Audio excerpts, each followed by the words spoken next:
ਸਿੱਖ channel ਦੇਖ ਰਹੇ UK Europe ਅਤੇ ਦੇਸ਼ ਵਿਦੇਸ਼ ਦੀ ਸੰਗਤ ਨੂੰ ਪ੍ਰੋਗਰਾਮ ਪ੍ਰਣਾਮ ਸ਼ਹੀਦਾਂ ਦੇ ਵਿੱਚ ਵਾਹਿਗੁਰੂ ਜੀ ਕਾ ਖਾਲਸਾ ਵਾਹਿਗੁਰੂ ਜੀ ਕੀ ਫਤਿਹ। ਮੈਂ ਹਰਿੰਦਰ ਸਿੰਘ ਗਿੱਲ ਤੇ ਅੱਜ ਦਾ ਪ੍ਰੋਗਰਾਮ ਲੈ ਕੇ ਮੈਂ ਹਾਜ਼ਰ ਹਾਂ। ਅਸੀਂ ਇਸ ਵੇਲੇ ਖੜੇ ਹਾਂ ਅੰਮ੍ਰਿਤਸਰ ਦੇ ਉਸ ਜਲਿਆਂਵਾਲਾ ਬਾਗ ਦੇ ਵਿੱਚ ਜਿੱਥੇ ਨਿਹੱਥੇ ਲੋਕਾਂ ਦੇ ਉੱਤੇ ਜਨਰਲ ਡਾਇਰ ਨੇ ਗੋਲੀਆਂ ਚਲਾ ਕੇ ਉਹਨਾਂ ਨੂੰ मौत के घाट उतार दिता, उन्होंने शहीद कर दिता। सो अज शहीद आजम भगत सिंह का भी जन्मदिन है, उन्होंने 110वां जन्म दिहाड़ा जोड़ा अज मनाया जा रहा है। सो अज उस ही संबंध के गलबात करांगे तो उन्होंने जिंदगी के नाल जुड़ियां कुछ गल्लां जिहड़ियां आ वो देश विदेश के दर्शकों के नाल साझियां करांगे। सो साडे नाल इस समुची गलबात दे विच हिस्सा लैण वास्ते कवलजीत सिंह सिद्धू साडे नाल मौजूद ने ते उन्हां नाल अज दी असीं गलबात करांगे जिहड़े कि वक्-वक् जिहड़ियां रिसर्च कीतियां आ उस दे विच यूएनओ दे वल्लों उन्हां नूं गोल्ड मैडल भी मिलिया आ। सो भगत सिंह के जीवन के संबंध भी बहुत सारिया अजिहियां गल्लां वो जानते हैं तो उन्होंने परिवारक मैंबरां दे नाल भी उन्हों मेल होया है। उत्थों भी कुछ अजिहियां गल्लां सामने जिहड़ियां अज इस प्रोग्राम दे विच लियावांगे जिहड़ियां कि दर्शकों तक लोगों तक नहीं पहुँच सकियां। सो गलबात शुरू करने तो पहला फतेह की सांझ पावांगे सिद्धू साहब नाल। सिद्धू साहब वाहिगुरू जी का खालसा वाहिगुरू जी की फतेह। सिद्धू साहब भगत सिंह शहीद आजम भगत सिंह की गल करिए तो उन्होंने जन्म जिहड़ा आ वो कदों होया ते एक ये भी गल सामने आउंदी आ कि कहा जाता पाकिस्तान दे विच उन्हां दा जन्म होया ते पंजाब दे विच जिहड़ी धरती बंगा दे नेड़े आ खटकड़ कलां उस दा संबंध किस तरह भगत सिंह दे नाल जुड़दा है जी। शहीद आजम भगत सिंह होरां दा जिहड़ा जन्मदिन है जी ਉਹਦੇ बारे जे गल करिए तो वो दो पिंडां दी गल साडे सामने आउंदी है जी।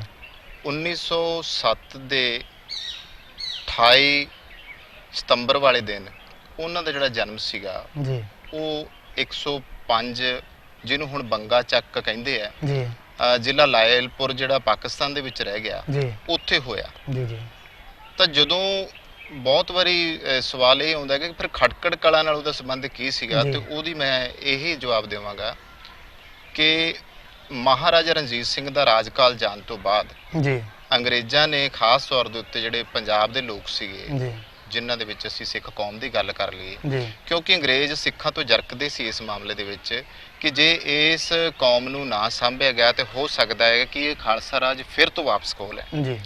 इस वजह करके सिखां नूं लालच देण दी खातर जिमीदार जिहड़े सी सिखां दी बहुत गिनती जिहड़ी सी जिमीदार तबके दे विचों सीगी तो उन्हां नूं किसानां नूं उधर जाके उन्हां ने वसाया ते उन्हां नूं जिस तरह कि बारां दे इलाके सीगे जिस तरह सरगोधे दी बार आ लायलपुर दी गल झंग बार दी गल करदे नीली बार दी गल करदे आ रावी बार दा और इस तरह गंजी बार दी गल आपां कर लैंदे। इन्हां बारां दे इलाकिਆਂ ਦੇ ਵਿੱਚ ਦਰਿਆਵਾਂ ਦੇ ਵਿੱਚੋਂ ਜਿਹੜੀਆਂ ਆ ਉਹ ਨਹਿਰਾਂ ਕੱਢੀਆਂ ਗਈਆਂ ਸੀਗੀਆਂ तो लायलपुर की जिहड़ी बार सी उहदे विच भी जिहड़े भगत सिंह दे वडेरे सीगे उन्हां नूं जाके उत्थे वसाया गया ते उहदे जिहड़े बजुर्ग सी भगत सिंह होरां दे उन्हां ने क्योंकि संधू परिवार नाल संबंधित सीगा ते उन्हां नूं उत्थे वसाया गया। इस करके पिता किशन सिंह और माता विद्यावती दे घर उस पिंड दे विच जन्म लिया ते जिहड़ा पिछोकड़ दा पिंड ओ दुआबे दे जिला जलंधर विच छड्ड के गए सी खटकड़ कला असीं उस पिंड दी अगर गल करिए ते इस तरीके नाल ओ बचपन दे विच परिवार आपदे पुराने पिंड भी आउंदा सीगा इत्थे भी उन्हां दा वरतो वरतारा रिहा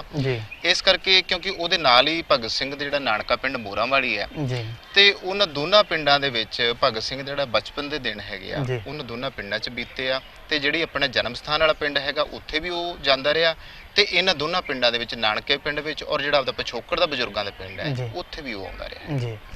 ਮਾਤਾ ਪਿਤਾ ਦੀ ਗੱਲ ਕਰੀਏ ਤਾਂ ਮਾਤਾ ਪਿਤਾ ਜਿਹੜੇ ਸੀ ਉਹਨਾਂ ਦਾ ਨਾਮ ਕੀ ਸੀ ਤੇ ਪਰਿਵਾਰ ਜਿਹੜਾ ਸੀਗਾ ਉਹ ਕਿਸ ਤਰ੍ਹਾਂ ਦੀ ਸਥਿਤੀ ਸੀ ਪਰਿਵਾਰ ਦੀ ਕਿ ਫਾਈਨੈਂਸ਼ੀਅਲੀ ਤੌਰ ਤੇ ਗੱਲ ਕਰੀਏ ਤਾਂ ਪਰਿਵਾਰ ਕਿਸ ਤਰ੍ਹਾਂ ਦਾ ਸੀ ਜੀ। ਪਿਤਾ ਸਰਦਾਰ ਕਿਸ਼ਨ ਸਿੰਘ ਤੇ ਮਾਤਾ ਵਿਦਿਆਵਤੀ ਜੀ ਔਰ ਇਹਨਾਂ ਦੇ ਚਾਚਾ जी सरदार अजीत सिंह होरी असल विच उन्हां दिनां दे विच परिवार दी जिहड़ी आम हालात सीगी किसान जिहड़ा उस वेले दा सी वो इन्ना ज़्यादा अमीर नहीं सीगा क्योंकि उस समय दे जिहड़े अमीर किसान सीगे उन्हां कोले कह सकदे हो मरब्बे बहुत तगड़े सीगे इन्हां कोले इन्ने मरब्बे तां नहीं सीगे पर जिहड़े इधर असीं दुआबे की गल कर लईए इत्थे इन्नी जमीन नहीं सी पर फिर भी आम किसानां नालों सहिंदा परिवार सीगा ते जदों ਬਾਕੀ ਕਿਸਾਨਾਂ ਨੂੰ ਮਰੱਬੇ ਲਾਟ ਕੀਤੇ ਗਏ, ਕਿਉਂਕਿ ਇੱਕ ਮਰੱਬੇ ਦੇ ਵਿੱਚ ਕੋਈ 25 ਕਿੱਲੇ ਜ਼ਮੀਨ ਜਿਹੜੀ ਉਹ ਹੁੰਦੀ ਹੈ, ਤੇ ਇਸ ਤਰ੍ਹਾਂ ਇਹਨਾਂ ਦੇ ਪਰਿਵਾਰ ਨੂੰ ਵੀ ਜਿਹੜੇ ਮਰੱਬੇ ਆ ਉਧਰ ਮਿਲੇ ਆ। ਤੇ ਕਹਿ ਸਕਦੇ ਆ ਕਿ ਜਿਹੜੀ ਪਰਿਵਾਰ ਦੀ ਆਰਥਿਕ ਹਾਲਤ ਸੀਗੀ ਉਹ ਆਮ ਕਿਸਾਨਾਂ ਨਾਲੋਂ ਚੰਗੀ ਸੀ। ਜੀ ਜੀ ਜੀ। ਭਗਤ ਸਿੰਘ ਦੀ ਗੱਲ ਕਰੀਏ ਤਾਂ ਇਹ ਵੀ ਕਿਹਾ ਜਾਂਦਾ ਕਿ ਭਗਤ ਸਿੰਘ ਇੱਕ ਨਾਮ ਨਹੀਂ, ਭਗਤ ਸਿੰਘ ਇੱਕ ਸੋਚ ਦਾ ਨਾਮ ਆ। ਤੁਸੀਂ ਕਿਸ ਤਰ੍ਹਾਂ ਦੇਖਦੇ ਜੇ ਉਸ ਦੀ ਵਿਚਾਰਧਾਰਾ ਕੀ ਸੀ? ਕਿਸ ਤਰ੍ਹਾਂ ਦੀ ਆਜ਼ਾਦੀ ਦੀ ਭਗਤ ਸਿੰਘ ਗੱਲ ਕਰਦਾ ਸੀ? ਬੜੀ ਛੋਟੀ ਉਮਰ ਦੇ ਵਿੱਚ ਹੀ ਫਾਂਸੀ ਦੇ ਤਖਤੇ ਦੇ ਉੱਤੇ ਉਹ ਚੜ੍ਹ ਗਿਆ।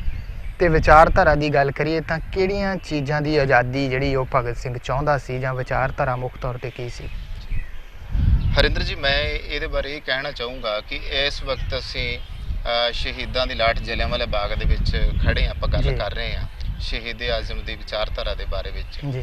ਤਾਂ ਉਸ ਮੁਜਬ ਮੇਰਾ ਕਹਿਣਾ ਇਹ ਹੈ ਕਿ ਘਰ ਦੇ ਵਿੱਚੋਂ ਇੱਕ ਜਿਹੜੀ ਗੁੜਤੀ ਸੀਗੀ ਉਹ ਭਗਤ ਸਿੰਘ ਹੋਰਾਂ ਨੂੰ ਮਿਲੀ, ਕਿ ਜਿਸ ਤਰ੍ਹਾਂ ਉਹਨਾਂ ਦੇ ਪਿਤਾ ਜੀ ਔਰ ਉਹਨਾਂ ਦੇ ਚਾਚਾ ਜੀ ਔਰ ਉਹਨਾਂ ਦੇ ਜਿਹੜੇ ਬਜ਼ੁਰਗ ਸੀਗੇ, ਉਹ ਉਸ ਵਕਤ ਦੇ ਕਾਫੀ ਸਾਰੇ ਜਿਹੜੇ ਅੰਦੋਲਨ ਸੀਗੇ, ਜਿਵੇਂ ਕਿਸਾਨਾਂ ਦੇ ਨਾਲ ਜੁੜੇ ਹੋਏ ਅੰਦੋਲਨ ਸੀਗੇ, ਆਮ ਲੋਕਾਂ ਦੇ ਨਾਲ ਜੁੜੇ ਹੋਏ ਅੰਦੋਲਨ ਸੀ, ਉਹਨਾਂ ਵਿੱਚ ਹਿੱਸਾ ਲੈਂਦੇ ਸੀ। ਸੋ ਜੋ ਭਗਤ ਸਿੰਘ ਦਾ ਬਚਪਨ ਦਾ ਇੱਕ ਝੁਕਾਅ ਸੀਗਾ ਘਰ ਦੇ ਵਿੱਚ ਇਸ ਤਰ੍ਹਾਂ ਦੀ ਗਤੀਵਿਧੀਆਂ ਵੱਲ ਵੇਖ ਕੇ ਵੀ ਆਪਾਂ ਕਹਿ ਸਕਦੇ ਹਾਂ।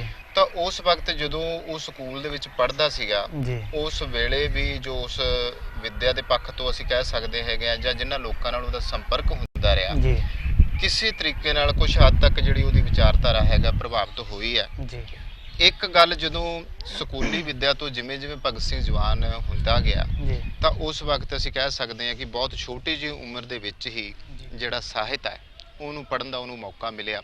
ਤੇ ਉਸ ਸਾਹਿਤ ਵਿੱਚੋਂ ਵੀ ਅਸੀਂ ਗੱਲ ਕਰ ਲਈਏ ਕਿ ਇਹ ਉਹ ਵੇਲੇ ਸੀਗੇ ਜਦੋਂ ਹਿੰਦੁਸਤਾਨ ਜਿਹੜਾ ਸੀਗਾ ਉਹ ਗੁਲਾਮੀ ਦੇ ਜੂਲੇ ਹੇਠ ਜਿਉਂ ਰਿਹਾ ਸੀਗਾ, ਤੇ ਅਸੀਂ ਮਤਲਬ ਭੌਤਿਕ ਰੂਪ ਵਿੱਚ, ਮਾਨਸਿਕ ਤੌਰ ਦੇ ਵਿੱਚ, ਆਰਥਿਕ ਰੂਪ ਦੇ ਵਿੱਚ ਜਿਹੜਾ ਸੀਗਾ ਉਹ ਅਸੀਂ ਗੁਲਾਮੀ ਦੀ ਜ਼ਿੰਦਗੀ ਬਿਤਾ ਰਹੇ ਸੀਗੇ। ਤਾਂ ਭਗਤ ਸਿੰਘ ਨੇ ਉਸ ਵਕਤ ਉਹਦੇ ਸਾਹਮਣੇ ਇੱਕ ਜਿਹੜੀ ਵੱਡੀ ਗੱਲ ਸੀ ਉਹ ਇਹ ਸੀਗੀ ਕਿ ਜਿਵੇਂ ਅਸੀਂ ਉਸ ਸਮੇਂ ਰੂਸ ਦੇ ਵਿੱਚ ਰੈਵੋਲੂਸ਼ਨ ਹੋਇਆ, ਤਾਂ ਲੈਨਨ ਨੇ ਵੀ ਉਹ ਰੈਵੋਲੂਸ਼ਨ ਲਿਆਂਦਾ ਇਸ ਕਰਕੇ ਕਿ ਇੱਕ ਅਜਿਹੀ ਵਿਚਾਰਧਾਰਾ ਜਿਹੜੀ ਸੀਗੀ ਉਹ ਉੱਥੇ ਰੱਖੀ, ਜਿੱਥੇ ਕਿ ਅਸੀਂ, ਜੇ ਮੈਂ ਇਹਨੂੰ ਮਹਾਰਾਜ ਦੀ ਬਾਣੀ ਦੇ ਹਿਸਾਬ ਨਾਲ ਕਵਾਂ ਕਿ ਸਭੇ ਸਾਂਝੀ ਵਾਲ ਸਦਾਈ ਨਾਲ ਜਿਹੜੀ ਗੱਲ ਹੈ ਉਹ ਕਿਤੇ ਭਗਤ ਸਿੰਘ ਦੇ ਖੂਨ ਵਿੱਚ ਵੀ ਰਚੀ ਆ। ਉਹ ਇੱਕ ਪੱਖ ਨੂੰ ਉਹਨਾਂ ਨੇ ਲਿਆ, ਤੇ ਉਹੀ ਪੱਖ ਰਸ਼ੀਆ ਦੇ ਵਿੱਚ ਵੀ ਜਿਹੜਾ ਹੈਗਾ ਆ, ਉੱਥੋਂ ਦੀ ਕ੍ਰਾਂਤੀ ਦੇ ਰੂਪ ਵਿੱਚ ਸਾਡੇ ਸਾਹਮਣੇ ਇੱਕ ਮਜ਼ਬੂਤ ਕਿਲੇ ਵਜੋਂ ਉਸਰਿਆ ਹੋਇਆ ਸੀਗਾ, ਜਿਹੜਾ ਕਿ ਭਗਤ ਸਿੰਘ ਦੇ ਲਈ ਇੱਕ ਸੂਚਕ ਬਣਿਆ। ਤੇ ਉਹ ਚਾਹੁੰਦਾ ਸੀਗਾ ਕਿ ਇਸ ਤਰੀਕੇ ਦੀ ਜਿਹੜੀ ਹੈਗੀ ਆ, ਜੋ ਇੱਥੇ ਪੂੰਜੀਪਤੀਆਂ ਦਾ ਜਿਹੜਾ ਹੈਗਾ ਆ, ਔਰ ਖਾਸ ਤੌਰ ਤੇ ਪੂੰਜੀਪਤੀਆਂ ਤੋਂ ਇਲਾਵਾ ਅਸੀਂ ਗੱਲ ਕਹੀਏ ਕਿ ਉਸ ਸਮੇਂ ਦੇ ਜਿਹੜੇ ਬੁਰਜੂਆ ਲੋਕ ਸੀਗੇ, ਔਰ ਉਹ ਬਹੁਤ ਵੱਡੇ ਪੱਧਰ ਤੇ ਆਮ ਲੋਕਾਂ ਵਿੱਚ ਔਰ ਉਹਨਾਂ ਵਿੱਚ ਜਿਹੜਾ ਪਾੜਾ ਸੀਗਾ, ਉਸ ਪਾੜੇ ਨੂੰ ਦੂਰ ਕਰਨ ਦੀ ਖਾਤਰ ਵੀ ਭਗਤ ਸਿੰਘ ਦੇ ਮਨ ਦੇ ਵਿੱਚ ਵਿਚਾਰਧਾਰਾ ਸੀ, ਜਿਹੜੀ ਕਿ ਉਹਨੂੰ ਅੱਖਰ ਦੀ ਸੀਗੀ ਇਹ ਇਦਾਂ ਕਿਉਂ ਆ। ਤੇ ਜਿਹੜੀ ਗ੍ਰੀਨ, ਜਿਹੜੀ ਅਸੀਂ ਆਪਣੇ ਰਸ਼ੀਆ ਦੇ ਰੈਵੋਲੂਸ਼ਨ ਦੀ ਅਸੀਂ ਗੱਲ ਕਰਦੇ ਆ ਕਿ ਉਸ ਤਰ੍ਹਾਂ ਦਾ ਰੈਵੋਲੂਸ਼ਨ ਹਿੰਦੁਸਤਾਨ 'ਚ ਆ ਸਕਦਾ ਹੈਗਾ, ਉਹ ਇਸ ਪੱਖ ਦੇ ਉੱਤੇ ਹੀ ਉਹਦੀ ਸੋਚ ਜਿਹੜੀ ਸੀ ਉਹ ਆ ਕੇ ਉਹਨਾਂ ਨੂੰ ਕਿਤਾਬਾਂ ਪੜ੍ਹ ਕੇ, ਉਹ ਸਾਹਿਤ ਪੜ੍ਹ ਕੇ ਉਹ ਬਣੀ। ਭਗਤ ਸਿੰਘ ਨੂੰ ਸਿੱਧੂ ਸਾਹਿਬ ਦੇਸ਼ ਭਗਤ ਕਿਹਾ ਜਾਂਦਾ ਆ, ਆਜ਼ਾਦੀ ਦਾ ਮਤਵਾਲਾ ਕਿਹਾ ਜਾਂਦਾ ਆ।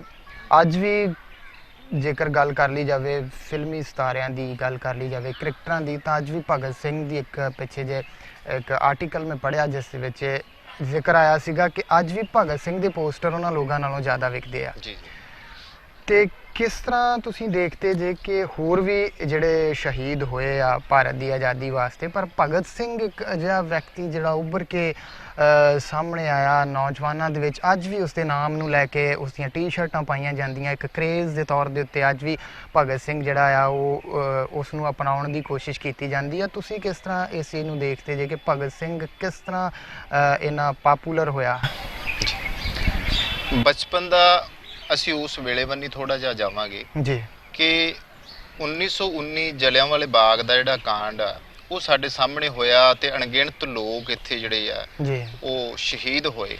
ਤਾਂ ਭਗਤ ਸਿੰਘ ਹੋਰਾਂ ਦੇ ਉੱਤੇ ਉਸ ਚੀਜ਼ ਦਾ ਵੀ ਅਸਰ ਸੀਗਾ, ਔਰ ਖਾਸ ਤੌਰ ਦੇ ਉੱਤੇ ਉਹ ਆਪਣੀ ਜੇਬ ਦੇ ਵਿੱਚ ਕਰਤਾਰ ਸਿੰਘ ਸਰਾਭੇ ਹੋਰਾਂ ਦੀ ਜਿਹੜੀ ਤਸਵੀਰ ਆ ਉਹ ਹਰ ਵਕਤ ਪਾਈ ਰੱਖਦੇ ਸੀਗੇ, ਤੇ ਸਰਾਭੇ ਦੀਆਂ ਉਸ ਗੀਤ ਦੀਆਂ ਪੰਕਤੀਆਂ ਵੀ ਉਹ ਹਰ ਵੇਲੇ ਗੁਣਗੁਣਾਉਂਦੇ ਰਹਿੰਦੇ ਹੁੰਦੇ ਸੀਗੇ ਕਿ ਸੇਵਾ ਦੇਸ਼ ਦੀ ਜ਼ਿੰਦੜੀ ਹੈ ਬੜੀ ਔਖੀ, ਗੱਲਾਂ ਕਰਨੀਆਂ ਬਹੁਤ ਸਖਾਲੀਆਂ ਨੇ, ਜਿਨ੍ਹਾਂ ਦੇਸ਼ ਸੇਵਾ ਵਿੱਚ ਪੈਰ ਪਾਇਆ ਉਹਨਾਂ ਲੱਖ ਮੁਸੀਬਤਾਂ ਝੱਲੀਆਂ ਨੇ।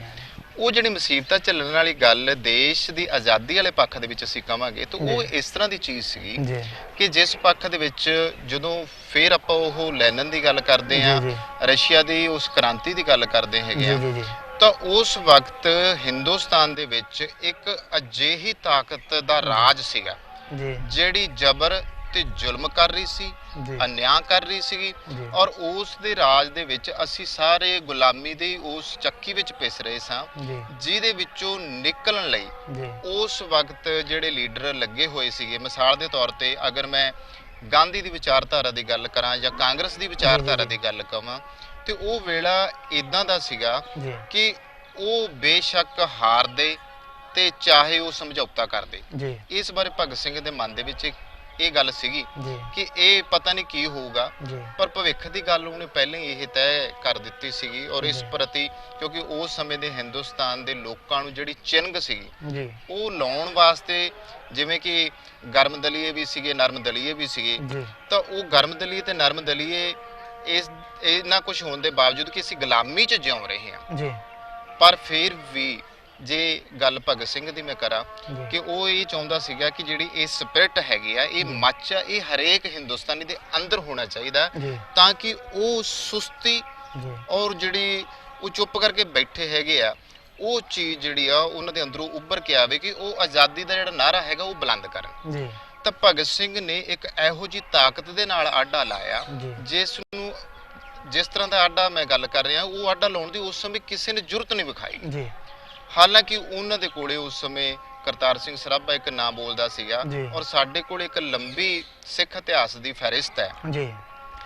ਅਗਰ ਮੈਂ ਇਸ ਪੱਖ ਦੇ ਵਿੱਚ ਗਾਂਧੀ ਉੱਤੇ ਵੀ ਇਸ ਮਾਮਲੇ ਵਿੱਚ ਕਵਾਂ, ਮਹਾਤਮਾ ਗਾਂਧੀ ਦੇ ਉੱਤੇ, ਕਿ ਕਿੱਥੇ ਸਾਡੇ ਹਿੰਦੁਸਤਾਨ, ਸਾਡੇ ਮੁਲਕ ਭਾਰਤ ਦੀਆਂ ਹੱਦਾਂ ਅਫਗਾਨਿਸਤਾਨ ਤੱਕ ਸੀ, ਔਰ ਗਾਂਧੀ ਦੇ ਹੋਮ ਰੂਲ ਨੇ ਉਹਨਾਂ ਹੱਦਾਂ ਨੂੰ ਸੰਗੇੜ ਕੇ ਸਿਰਫ ਤੇ ਸਿਰਫ ਸਾਨੂੰ ਆਹ ਅਟਾਰੀ ਤੱਕ ਲਿਆ ਖੜਾ ਕੀਤਾ ਹੈ।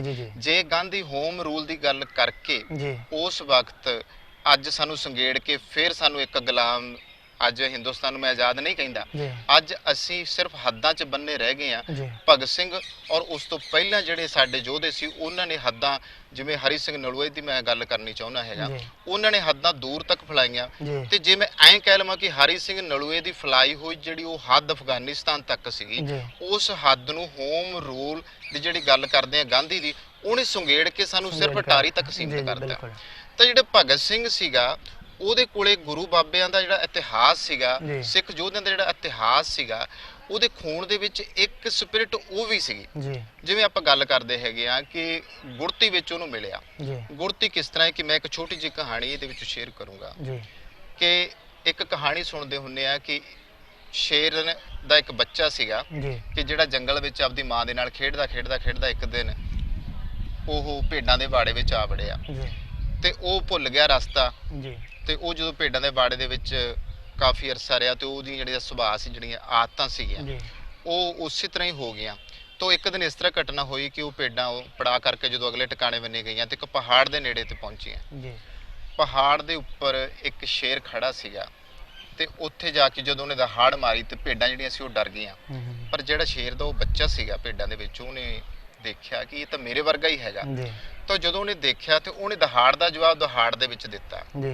ਸਾਡੇ ਪੰਜਾਬੀਆਂ ਦੀ, ਖਾਸ ਤੌਰ ਤੇ ਸਿੱਖਾਂ ਦੀ ਅਗਰ ਮੈਂ ਗੱਲ ਕਵਾਂ ਤੇ ਉਹਨਾਂ ਦੇ ਮਨ ਦੇ ਵਿੱਚ ਇੱਕ ਗੱਲ ਕਿਸੇ ਵਿਦਵਾਨ ਨੇ ਇਹ ਕਹੀ ਹੈ ਕਿ ਉਹਨਾਂ ਦੇ ਮਨਾਂ ਦੇ ਵਿੱਚੋਂ, ਉਹਨਾਂ ਦੇ ਖੂਨ ਦੇ ਵਿੱਚੋਂ ਉਹ ਜਿਹੜੀ ਸਪਿਰਿਟ ਆ ਉਹ ਕਦੇ ਵੀ ਖਤਮ ਨਹੀਂ ਹੁੰਦੀ, ਕਿਉਂਕਿ ਸਿੱਖ ਕੌਮ ਆਜ਼ਾਦੀ ਦੀ ਅਲੰਬਰਦਾਰ ਹੈ, ਆਜ਼ਾਦੀ ਦੀ ਗੱਲ ਕਰਦੀ ਹੈ, ਕਿਉਂਕਿ ਸਾਨੂੰ ਗੁਰੂ ਬਾਬੇ ਦੇ ਫਲਸਫੇ 'ਚ ਉਹ ਚੀਜ਼ ਮਿਲੀ ਆ।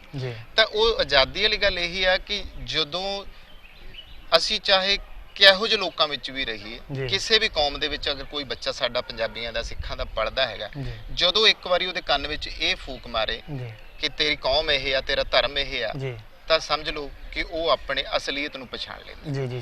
ਤਾਂ ਭਗਤ ਸਿੰਘ ਹੋਰਾਂ ਨੂੰ ਜਿੱਥੇ ਸਾਨੂੰ ਗੁਰਤੀ ਵਿੱਚ ਇਹ ਮਿਲਿਆ, ਵਿਰਸੇ ਵਿੱਚੋਂ ਇਹ ਮਿਲਿਆ, ਪਰਿਵਾਰ ਵਿੱਚੋਂ ਇਹ ਚੀਜ਼ ਮਿਲੀ, ਉਹੀ ਚੀਜ਼ ਉਹਨੂੰ ਵਿਦਿਆ ਵਿੱਚੋਂ ਵੀ ਮਿਲੀ ਕਿ ਜਿਹੜੀ ਵਿਦਿਆ ਉਹਨੇ ਪੜ੍ਹੀ ਆ। ਔਰ ਉਹਦੇ ਵਿੱਚੋਂ ਜਿਹੜਾ ਯੂਰਪੀ ਸੰਸਾਰ ਦੀ ਗੱਲ ਕਰ ਲਈ ਜਾਂ ਰਸ਼ੀਆ ਦੀ ਅਸੀਂ ਗੱਲ ਕਰ ਲਈ, ਉੱਥੋਂ ਦੇ ਲੋਕ ਕਿੰਨੇ ਗਾਂਹ ਵਧੂ ਤੇ ਅਸੀਂ ਹਿੰਦੁਸਤਾਨੀ ਕਿੰਨੇ ਪਿੱਛੇ ਸੀਗੇ, ਉਸ ਚੀਜ਼ ਨੂੰ ਲੈ ਕੇ ਉਹਨੇ ਆਡਾ ਲਾਇਆ।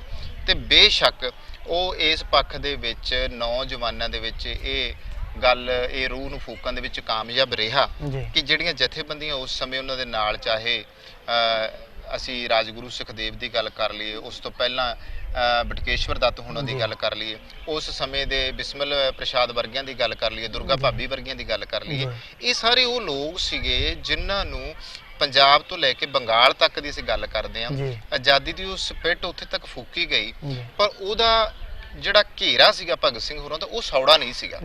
ਉਹ ਘੇਰਾ ਇੱਕ ਬਹੁਤ ਵੱਡਾ ਘੇਰਾ ਸੀਗਾ, ਔਰ ਉਸ ਘੇਰੇ ਦੇ ਵਿੱਚ ਫਿਰ ਉਹੀ ਗੱਲ ਆ ਗਈ ਕਿ ਇੱਕ ਜਦੋਂ ਸਰਬ ਸਾਂਝੀਵਾਲਤਾ ਦੀ ਗੱਲ ਆ ਗਈ, ਸਰਬੱਤ ਦੀ ਗੱਲ ਆ ਗਈ, ਤਾਂ ਉਹ ਘੇਰਾ ਸੁੰਗੜਿਆ ਨਹੀਂ ਰਹਿੰਦਾ, ਸਰਬੱਤ ਵਿੱਚ ਸਾਰਾ ਸੰਸਾਰ ਆ ਜਾਂਦਾ।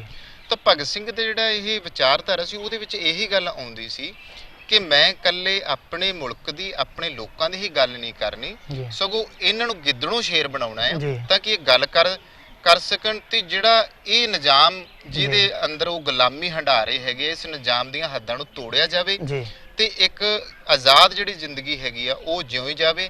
ਪਰ ਉਹ ਇਸ ਪ੍ਰਤੀ ਵੀ ਜਾਗਰੂਕ ਸੀਗੇ ਕਿ ਜੇ ਅੱਜ ਇਹ ਨਿਜ਼ਾਮ ਬਦਲਦਾ, ਜੇ ਗੋਰਿਆਂ ਦੀ ਜਗ੍ਹਾ ਸਾਡੇ ਆਪਣੇ, ਜਿਨ੍ਹਾਂ ਨੂੰ ਗੋਰੇ ਕਾਲੇ ਕਹਿੰਦੇ ਆ, ਮੇਰਾ ਕਹਿਣ ਦਾ ਭਾਵ ਸਾਡੇ ਹਿੰਦੁਸਤਾਨੀਆਂ ਤੋਂ, ਜੇ ਉਸ ਥਾਂ ਦੇ ਉੱਤੇ ਆ ਕੇ ਕੁਰਸੀ ਤੇ ਬੈਠ ਵੀ ਗਏ ਤਾਂ ਉਹਦੇ ਬਾਵਜੂਦ ਕੀ ਉਸ ਤਰ੍ਹਾਂ ਦੀ ਜੋ ਅਸੀਂ ਆਜ਼ਾਦੀ 'ਚ ਸੋਚੀ ਆ ਕਿ ਸਾਡੇ ਲੋਕਾਂ ਨੂੰ ਉਸ ਤਰ੍ਹਾਂ ਦੀ ਜ਼ਿੰਦਗੀ ਮਿਲੂਗੀ? ਭਗਤ ਸਿੰਘ ਨੂੰ ਆਉਣ ਵਾਲੇ ਭਵਿੱਖ ਬਾਰੇ ਉਹਨੇ ਪਹਿਲਾਂ ਚੇਤਨ ਕਰ ਦਿੱਤਾ ਸੀ, ਸਾਨੂੰ ਜਾਗਰੂਕ ਕਰ ਦਿੱਤਾ ਸੀਗਾ। ਬਿਲਕੁਲ ਜੀ, ਜਿਹੜਾ ਚਿੱਟੇ ਜਾਣਗੇ ਤੇ ਕਾਲੇ ਜਿਹੜੇ ਉਹ ਆ ਜਾਣਗੇ। ਤਾਂ ਉਹ ਚੇਤਨ ਜਿਹੜੀ ਜਾਗਰੂਕਤਾ ਸਾਨੂੰ ਉਹਨਾਂ ਨੇ ਇਹ ਵੀ ਦੇ ਦਿੱਤੀ ਸੀ ਕਿ ਅਸੀਂ ਜਿਹੜਾ ਹੈਗਾ ਆ ਬਾਅਦ ਵਿੱਚ ਇਹ ਨਾ ਹੋਵੇ ਕਿ ਫਿਰ ਉਹੀ ਬੁਰਜੂਆ ਸੋਚ ਜਿਹੜੀ ਉਹ ਹਾਵੀ ਹੋਵੇ ਤੇ ਜਿਹੜੀਆਂ ਸਾਮਰਾਜੀ ਤਾਕਤਾਂ ਹੈਗੀਆਂ ਆ ਜਿਹੜੀਆਂ ਉਹ ਅੱਗੇ ਆ ਜਾਣ, ਇਸੇ ਤਰ੍ਹਾਂ ਜਿਹੜਾ ਅਮੀਰ ਤਬਕਾ ਫਿਰ ਅੱਗੇ ਆਵੇ ਤੇ ਜਿਹੜਾ ਪਾੜਾ ਵੱਧ ਜਾਵੇ। ਉਸ ਪਾੜੇ ਨੂੰ ਖਤਮ ਕਰਨ ਦੀ ਗੱਲ ਤੇ ਉਹ ਕਹਿੰਦੇ ਸੀਗੇ ਕਿ ਸਾਰਿਆਂ ਨੂੰ ਜਿਹੜਾ ਆ ਨਿਆਂ ਤੇ ਬਰਾਬਰੀ ਦਾ ਹੱਕ ਜਿਹੜਾ ਉਹ ਮਿਲਣਾ ਚਾਹੀਦਾ। ਕਿਤੇ ਨਾ ਕਿਤੇ ਸਿੱਧੂ ਸਾਹਿਬ, ਜਿਸ ਤਰ੍ਹਾਂ ਤੁਸੀਂ ਗੱਲ ਕੀਤੀ ਹੈ, ਮੇਰੇ ਜ਼ਿਹਨ ਦੇ ਵਿੱਚ ਇੱਕ ਗੱਲ ਆ ਰਹੀ ਹੈ ਕਿ ਭਗਤ ਸਿੰਘ ਨੇ ਇੱਕ ਉਹ ਕੰਮ ਕੀਤਾ ਜਿਹੜਾ ਲੀਡਰੀ ਤੋਂ ਉੱਪਰ ਉੱਠ ਕੇ ਕੀਤਾ, ਜਿਸ ਤਰ੍ਹਾਂ ਦਾ ਕੰਮ ਗਾਂਧੀ ਹੁਰੀ ਕਰ ਰਹੇ ਸੀ ਉਸ ਤੋਂ ਕਿਤੇ ਵਿਲੱਖਣ ਤੇ ਵੱਖਰਾ ਤੇ ਵੱਖਰੀ ਸੋਚ ਨਾਲ ਤੇ ਵੱਖਰੇ ਤਰੀਕੇ ਨਾਲ ਕੰਮ ਕੀਤਾ। ਉਹ ਕਿਸੇ ਇਸ ਚੱਕਰ 'ਚ ਨਹੀਂ ਪਿਆ ਕਿ ਮੈਂ ਅਹੁਦਾ ਲੈਣਾ, ਜਿਹੜੇ ਚੱਕਰਾਂ ਦੇ ਵਿੱਚ ਗਾਂਧੀ ਹੁਰੀ ਤੁਰੇ ਫਿਰਦੇ ਸੀਗੇ। ਇਹ ਵੀ ਚੀਜ਼ ਜਿਹੜੀ ਹੈ ਦਰੁਸਤ ਆ ਕਿ ਵਾਕਿਆ ਹੀ ਉਹ ਇੱਕ ਆਪਣੇ ਤੌਰ ਦੇ ਉੱਤੇ ਲੜਿਆ, ਉਹਨੇ ਕਿਸੇ ਚੀਜ਼ ਦੀ ਇਹੋ ਜਿਹੀ ਭੁੱਖ ਨਹੀਂ ਰੱਖੀ ਕਿ ਹਾਂ ਮੈਂ ਬਚ ਜਾਵਾਂ ਜਾਂ ਅੱਗੇ ਜਾ ਕੇ ਮੈਂ ਆਹ ਕੁਝ ਹਾਸਲ ਕਰ ਸਕਦਾ। ਬਿਲਕੁਲ, ਦੇਖੋ ਜਿਹੜੀ ਮੈਂ ਗੱਲ ਕੀਤੀ ਆ ਕਿ मिर्जा गालिब का एक शेर है कि रगों में दौड़ते फिरने के हम नहीं कायल, जब आंख से ही न टपका तो फिर लहू क्या। ये गल शायद भगत सिंह दे अंदर भी सीगी कि एक चीज हुंदी है कि असी सिर्फ बोलते हैं, तो भगत सिंह होरां ने ਉਹਨੂੰ ਕਰਕੇ ਦਿਖਾਇਆ। ਅਸੀਂ ਪ੍ਰੈਕਟੀਕਲ ਦੀ ਗੱਲ ਕਰਦੇ ਆਂ, ਅੱਜ ਵੀ ਅਸੀਂ ਗੱਲ ਕਹਿੰਦੇ ਹੈਗੇ ਆ ਕਿ ਗੱਲਾਂ ਦਾਅਵੇ ਕਰਨੇ ਬੜੇ ਸੌਖੇ ਹੁੰਦੇ ਆ, ਜਿੰਨਾ ਚਿਰ ਕੋਈ ਮਨੁੱਖ ਪ੍ਰੈਕਟੀਕਲ ਨਹੀਂ ਹੁੰਦਾਗਾ ਉਹਨਾਂ ਚਿਰ ਤੱਕ ਕੋਈ ਵੀ ਮੁਕਾਮ ਜਿਹੜਾ ਆ ਉਹ ਕੋਈ ਵੀ ਜਿਹੜਾ ਟੀਚਾ ਹੈਗਾ ਉਹ ਪ੍ਰਾਪਤ ਨਹੀਂ ਕੀਤਾ ਜਾ ਸਕਦਾ। ਤਾਂ ਉਹ ਜਿਹੜੀ ਚੀਜ਼ ਉਹਨਾਂ ਦੇ ਵਿੱਚ ਸੀਗੀ ਉਹ ਇਹੀ ਸੀਗੀ ਕਿ ਉਹ ਟੀਚੇ ਦੀ ਪ੍ਰਾਪਤੀ ਲਈ ਆਪਣਾ ਤਨ ਮਨ ਧਨ ਜਿਹੜਾ ਸੀਗਾ ਉਹ ਪੂਰੀ ਤਰ੍ਹਾਂ ਹੀ ਉਹ ਸਮਰਪਿਤ ਉਹਨਾਂ ਨੇ ਕਰ ਦਿੱਤਾ ਸੀਗਾ। ਔਰ ਉਹਨਾਂ ਨੂੰ ਇਸ ਗੱਲ ਦਾ ਖੌਫ ਨਹੀਂ ਸੀਗਾ ਕਿ ਕੱਲ ਨੂੰ ਮੈਨੂੰ ਇਹਦੇ ਵਜਾਨੇ ਵਿੱਚ ਜਿਹੜੀ ਅੰਗਰੇਜ਼ ਸਰਕਾਰ ਹੈਗੀ ਆ ਜੇ ਮੈਨੂੰ ਉਹ ਮੌਤ ਵੀ ਦਿੰਦੀ ਹੈਗੀ ਤਾਂ ਉਹ ਹੱਸ ਕੇ ਕਬੂਲ ਕਰਨਗੇ, ਕਿਉਂਕਿ ਸਾਡੀ ਜਿਹੜੀ ਸਿੱਖੀ ਸਪਿਰਿਟ ਸੀ ਜਾਂ ਪਰਿਵਾਰਕ ਗੁੜਤੀ ਸੀ ਉਹ ਤਾਂ ਉਹਨਾਂ ਦੇ ਮਨ ਦੇ ਵਿੱਚ ਸੀਗੀ ਸੀ। ਜੀ ਬਿਲਕੁਲ ਸਿੱਧੂ ਸਾਹਿਬ, ਧਾਰਮਿਕ ਪੱਖ ਤੋਂ ਭਗਤ ਸਿੰਘ ਦੇ ਉੱਤੇ ਬੜਾ ਕਿੰਤੂ ਪਰੰਤੂ ਜਿਹੜਾ ਆ ਉਹ ਕੀਤਾ ਜਾਂਦਾ ਆ। ਧਾਰਮਿਕ ਪੱਖ ਤੋਂ ਤੁਸੀਂ ਭਗਤ ਸਿੰਘ ਨੂੰ ਕਿਸ ਤਰ੍ਹਾਂ ਦੇਖਦੇ ਜੇ, ਤੁਹਾਡਾ ਕੀ ਨਜ਼ਰੀਆ ਹੈ? ਇਹ ਗੱਲ ਧਾਰਮਿਕ ਪੱਖ ਦੀ ਜੇ ਕਹੀਏ ਤਾਂ ਪੰਜਾਬ ਦੀ ਧਰਤੀ ਦੇ ਉੱਤੇ ਜਿਸ ਵਕਤ ਭਗਤ ਸਿੰਘ ਹੋਰਾਂ ਦਾ ਜਨਮ ਹੋਇਆ ਉਸ ਵਕਤ ਸਿੰਘ ਸਭਾ ਲਹਿਰਾਂ ਚੱਲੀਆਂ, ਉਸ ਸਮੇਂ ਪਗੜੀ ਸੰਭਾਲ ਜੱਟਾ ਲਹਿਰ ਚੱਲੀ ਆ, ਤੇ ਇਸ ਤੋਂ ਇਲਾਵਾ ਜੋ ਉਸ ਸਮੇਂ ਦੇ ਹਿੰਦੁਸਤਾਨ ਦੇ ਵਿੱਚ ਊਚ ਨੀਚ ਭੇਦਭਾਵ ਜਾਤ ਪਾਤ ਜਿਹੜੀ ਸੀਗੀ ਉਹ ਬਹੁਤ ਜ਼ਿਆਦਾ ਸੀ। ਛੂਆਛੂਤ ਇੰਨਾ ਮੰਨਿਆ ਜਾਂਦਾ ਸੀਗਾ ਕਿ ਹਾਲਾਂਕਿ ਸਿੱਖੀ ਵਿੱਚ ਇੰਨੀਆਂ ਗੱਲਾਂ ਛੂਆਛੂਤ ਜਾਤ ਪਾਤ ਊਚ ਨੀਚ ਦੀਆਂ ਨਹੀਂ ਸੀਗੀਆਂ, ਕਿਉਂਕਿ ਗੁਰੂ ਬਾਬੇ ਨੇ ਸਭੇ ਸਾਂਝੀ ਵਾਲਸਦਾਏ ਨਾਲ ਜਿਹੜਾ ਸਾਨੂੰ ਨਾਅਰਾ ਦਿੱਤਾ, ਜਿਹੜਾ ਸੁਨੇਹਾ ਦਿੱਤਾ, ਉਹ ਇੱਥੇ ਆ ਕੇ ਸਿਰਫ ਤੇ ਸਿਰਫ ਇਸ ਕੌਮ ਦੇ ਵਿੱਚ ਖਤਮ ਹੁੰਦਾ ਸੀ। ਔਰ ਅਗਰ ਗੱਲ ਸਿਰਫ ਭਗਤ ਸਿੰਘ ਹੋਰਾਂ ਬਾਰੇ ਹੀ ਕਹੀ ਜਾਵੇ ਤਾਂ ਉਹ ਇਹਨਾਂ ਚੀਜ਼ਾਂ ਤੋਂ ਕਿਤੇ ਉੱਪਰ ਸੀ। ਉਹ ਇਹ ਚਾਹੁੰਦਾ ਸੀਗਾ ਕਿ ਜਿਹੜਾ ਹੱਕ ਹੈਗੇ ਉਹ ਬਰਾਬਰ ਦੇ ਮਿਲਣੇ ਚਾਹੀਦੇ ਹੈਗੇ ਆ। ਤੇ ਜਦੋਂ ਧਰਮ ਦੀ ਗੱਲ ਆਉਂਦੀ ਹੈ, ਜਿਵੇਂ ਕਿ ਅਸੀਂ ਜੇਲ੍ਹ ਦੇ ਵਿੱਚ ਉਹਨਾਂ ਦੀ ਗੱਲ ਕਰਦੇ ਹਾਂ ਕਿ ਭਾਈ ਰਣਧੀਰ ਸਿੰਘ ਜਿਹੜੇ ਸੀ ਉਹਨਾਂ ਨੂੰ ਮਿਲੇ ਤੇ ਬਹੁਤ ਵਾਰੀ ਗੱਲਾਂ ਸੀ ਇਹ ਵੀ ਅੱਜ ਵੀ ਅਸੀਂ ਪੜ੍ਹਦੇ ਹੈਗੇ ਆ ਕਿ ਭਗਤ ਸਿੰਘ ਦੀ ਕਿਤਾਬ ਆਈ ਕਿ ਮੈਂ ਨਾਸਤਿਕ ਕਿਉਂ ਆ। ਤਾਂ ਉੱਥੇ ਗੱਲ ਇਹ ਆਉਂਦੀ ਹੈ ਕਿ ਨਾਸਤਿਕ ਕੀ ਸੀ ਕਿ ਉਸ ਸਮੇਂ ਦੇ ਹਿੰਦੁਸਤਾਨ ਦੇ ਵਿੱਚ ਜਿਹੜਾ ਜਾਤ ਪਾਤ ਤੇ ਪੀੜ੍ਹੀ ਦਾ ਵਖਰੇਵਾਂ ਸੀ। ਅਸੀਂ ਗੱਲ ਮੁਸਲਮਾਨਾਂ ਦੇ ਲਹਿਜੇ ਨਾਲ ਕਰੀਏ ਕਿ ਮੁਸਲਮਾਨ ਤਾਜ਼ੀਆ ਕੱਢਦੇ ਨੇ ਤੇ ਅਗਰ ਉਹ ਤਾਜ਼ੀਆ ਕਾਗਜ਼ ਦਾ ਬਣਿਆ ਹੋਇਆ ਜੇ ਉਹਦੀ ਇੱਕ ਕੰਨੀ ਟੁੱਟ ਜਾਵੇ ਤਾਂ ਮੁਸਲਮਾਨਾਂ ਦੇ ਵਿੱਚ ਉਸ ਸਮੇਂ ਇਹ ਸੀਗਾ ਕਿ ਕਾਫਰਾਂ ਦੇ ਖੂਨ ਤੋਂ ਬਿਨਾਂ ਅਸੀਂ ਇਹ ਜਿਹੜਾ ਇਹਨੂੰ ਨਹੀਂ ਧੋ ਸਕਦੇ, ਇਹਨਾਂ ਨੇ ਮਾੜਾ ਕੀਤਾ। ਇਸੇ ਤਰ੍ਹਾਂ ਹੀ ਹਿੰਦੂਆਂ ਦੇ ਵਿੱਚ ਵੀ ਇਹ ਗੱਲ ਕਿਤੇ ਘਰ ਕਰ ਗਈ ਸੀ ਕਿ ਜਿੰਨਾ ਚਿਰ ਛੂਆਛੂਤ ਦਾ ਰੋਗ ਸੀਗਾ ਕਿ ਇਹ ਨੀਵੇਂ ਲੋਕ ਨੇ ਹੈਗੇ, ਅਸੀਂ ਇਹਨਾਂ ਨਾਲ ਛੂਏ ਗਏ, ਅਸੀਂ ਪਿੱਟੇ ਜਾਵਾਂਗੇ, ਹਨਾ, ਇਹਨੂੰ ਗੰਗਾ ਜਲ ਨਾਲ ਅਸੀਂ ਪਵਿੱਤਰ ਕਰੀਏ ਜਾਂ ਤਾਂ ਉਹ ਜਿਹੜੀਆਂ ਚੀਜ਼ਾਂ ਸੀ ਉਹ ਭਗਤ ਸਿੰਘ ਨੂੰ ਅੰਦਰੋਂ ਕਿਤੇ ਕਚੋੜਦੀਆਂ ਸੀ ਵੀ ਜਿੰਨਾ ਇਹ ਧਰਮ ਨਿਰਪੱਖ ਮੁਲਕ ਆ ਸਾਡਾ ਬਣਿਆ ਹੋਇਆ, ਸੰਸਾਰ ਦੇ ਧਰਮ ਵੀ ਹੈਗੇ ਪਰ ਉਹਨਾਂ ਵਿੱਚ ਇੰਨਾ ਕੁਝ ਨਹੀਂ ਹੈਗਾ। ਧਰਮ ਨਿਰਪੱਖ ਹੁੰਦਿਆਂ ਹੋਇਆਂ ਵੀ ਇਸ ਮੁਲਕ ਦੇ ਵਿੱਚ ਇਨਸਾਨ ਦੀ ਕਦਰ ਨਹੀਂ ਹੈਗੀ, ਮਨੁੱਖਤਾ ਦੀ ਕਦਰ ਨਹੀਂ ਹੈਗੀ। ਔਰ ਉਸ ਸਮੇਂ ਦੇ ਹਿੰਦੂ ਸਮਾਜ ਦੇ ਵਿੱਚ ਵੀ ਇਹ ਸੀ ਕਿ ਡੰਗਰ ਨੂੰ ਤਾਂ ਪਿਆਰ ਕੀਤਾ ਜਾ ਰਿਹਾ, ਅੱਜ ਵੀ ਚੱਲ ਰਿਹਾ। ਅੱਜ ਗਊ ਜਿਹੜੀ ਹੈ ਡੰਗਰ ਆ ਵਾਰਾ ਫਿਰਦਾ ਹੈਗਾ, ਉਹਦੇ ਪਿੱਛੇ ਇਨਸਾਨੀ ਜਾਨਾਂ ਦੀ ਕੀਮਤ ਬਹੁਤ ਥੋੜੀ ਆ ਗਈ, ਉਹਦਾ ਲਹੂ ਜਿਹੜਾ ਵਹਾਇਆ ਜਾ ਰਿਹਾ, ਠੀਕ ਹੈ, ਪਰ ਉਹਦੇ ਨਾਲੋਂ ਜਿਹੜੀ ਅਹਿਮੀਅਤ ਜਿਹੜੀ ਜਿੱਤੀ ਉਹ ਇੱਕ ਡੰਗਰ ਨੂੰ ਦਿੱਤੀ ਜਾ ਰਹੀ ਹੈ। ਤਾਂ ਸੋ ਉਸ ਵੇਲੇ ਭਗਤ ਸਿੰਘ ਦੇ ਮਨ 'ਚ ਇਹ ਵੀ ਗੱਲ ਆਈ ਕਿ ਜਿਸ ਮੁਲਕ ਨੂੰ ਧਰਮ ਨਿਰਪੱਖਤਾ ਦੇ ਲਬਾਦਾ ਜਿਹੜਾ ਉਹ ਪਹਿਨਿਆ ਹੋਇਆ, ਉਸ ਮੁਲਕ ਦੇ ਵਿੱਚੋਂ ਇਹ ਤੰਗਦਸਤੀ ਧਰਮ ਦੀ ਹੈ ਤੇ ਮੈਂ ਇਹੋ ਜਿਹੇ ਧਰਮ ਤੋਂ ਕੀ ਲੈਣਾ ਹੈਗਾ। ਇਸ ਕਰਕੇ ਉਹ ਇਸ ਪੱਖ ਤੋਂ ਨਾਸਤਿਕ ਸੀਗਾ। ਤੇ ਜਦੋਂ ਇੱਕ ਘਟਨਾ ਲਾਹੌਰ ਜੇਲ੍ਹ ਦੇ ਵਿੱਚ ਜਦੋਂ ਭਾਈ ਰਣਧੀਰ ਸਿੰਘ ਨਾਲ ਉਹਨਾਂ ਦੀ ਮੁਲਾਕਾਤ ਕਰਨ ਬਾਰੇ ਗੱਲ ਕਹੀ ਗਈ ਤੇ ਜਦੋਂ ਉਹਨਾਂ ਨੇ ਕਿਹਾ ਕਿ ਭਾਈ ਰਣਧੀਰ ਸਿੰਘ ਨੂੰ ਮੈਂ ਮਿਲਣਾ ਚਾਹੁੰਦਾ ਹੈਗਾ ਤੇ ਭਾਈ ਰਣਧੀਰ ਸਿੰਘ ਹੋਰਾਂ ਨੇ ਜਿਹੜਾ ਸੁਨੇਹਾ ਸੀਗਾ ਉਹ ਇਹ ਦਿੱਤਾ ਕਿ ਉਹਦੇ ਵਾਲ ਕੱਟੇ ਹੋਏ ਆ ਤੇ ਮੈਂ ਉਹਨੂੰ ਨਹੀਂ ਮਿਲਣਾ ਕੱਟੇ ਵਾਲ ਵਾਲੇ। ਤੇ ਭਗਤ ਸਿੰਘ ਹੋਰਾਂ ਦਾ ਜਿਹੜਾ ਜਵਾਬ ਸੀ ਉਹ ਇਹ ਸੀਗਾ ਭਾਈ ਰਣਧੀਰ ਸਿੰਘ ਹੋਰਾਂ ਨੂੰ ਕਿ ਮੈਂ ਸਿੱਖ ਇਤਿਹਾਸ ਤੇ ਗੁਰੂ ਬਾਬੇ ਦੇ ਫਲਸਫੇ ਤੋਂ ਤੇ ਬੰਦ-ਬੰਦ ਕਟਾਉਣ ਵਾਲੀ ਰੀਤ ਤੋਂ ਚੰਗੀ ਤਰ੍ਹਾਂ ਵਾਕਿਫ ਹਾਂ। ਮੈਂ ਵੀ ਉਸ ਕੌਮ ਦੇ ਵਿੱਚ ਹੀ ਪੈਦਾ ਹੋਇਆ ਤੇ ਹਜੇ ਤਾਂ ਮੈਂ ਉਹਦੇ ਵਿੱਚੋਂ ਹਜੇ ਉਹਦੇ ਪਹਿਲਾਂ ਹੀ ਪੜਾਅ 'ਚ ਹੀ ਪਹੁੰਚਿਆ ਕਿ ਮੈਂ ਉਹਦੇ ਵਾਲ ਜਿਹੜੇ ਹੈਗੇ ਆ ਉਹ ਕਤਲ ਕਰਾਏ ਆ ਤੇ ਮੈਂ ਸਿਰ ਕਟਾਉਣ ਦੇ ਲਈ ਵੀ ਪਿੱਛੇ ਨਹੀਂ ਹਟਾਂਗਾ, ਮੈਂ ਸਿਰ ਵੀ ਕਟਵਾ ਦੇਵਾਂਗਾ। ਤਾਂ ਇਸ ਤੋਂ ਬਾਅਦ ਭਾਈ ਰਣਧੀਰ ਸਿੰਘ ਉਹਨਾਂ ਨੂੰ ਮਿਲੇ ਹੈਗੇ ਆ ਤਾਂ ਉਹਨਾਂ ਨੇ ਜਿਹੜੀ ਸਿੱਖ ਸਪਿਰਿਟ ਦੀ ਗੱਲ ਸੀਗੀ ਉਹ ਭਗਤ ਸਿੰਘ ਹੋਰਾਂ ਨਾਲ ਸਾਂਝੀ ਕੀਤੀ ਆ।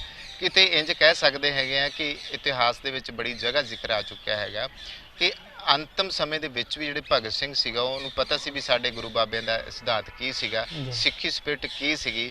ਔਰ ਗੁਰੂ ਗੋਬਿੰਦ ਸਿੰਘ ਜੀ ਤੋਂ ਲੈ ਕੇ ਉਸ ਸਮੇਂ ਬਾਬਾ ਬੰਦਾ ਸਿੰਘ ਬਹਾਦਰ ਦੀ ਜਿਹੜੀ ਸਪਿਰਿਟ ਸੀਗੀ ਸਮਾਜ ਦੇ ਵਾਸਤੇ ਇਨਕਲਾਬ ਦੀ ਜਿਹੜੀ ਭਾਵਨਾ ਸੀਗੀ ਉਹ ਸਾਨੂੰ ਮਿਲੀ ਸੀ ਤੇ ਉਹ ਉਹਨਾਂ ਦੇ ਉਸ ਬਾਰੇ ਪੜ੍ਹਿਆ ਵੀ ਸੀ, ਜਾਣੂ ਵੀ ਸੀਗੇ ਤੇ ਔਰ ਭਾਈ ਰਣਧੀਰ ਸਿੰਘ ਹੋਰਾਂ ਤੋਂ ਵੀ ਉਹਨਾਂ ਨੇ ਇਸ ਚੀਜ਼ ਬਾਰੇ ਸੁਣਿਆ।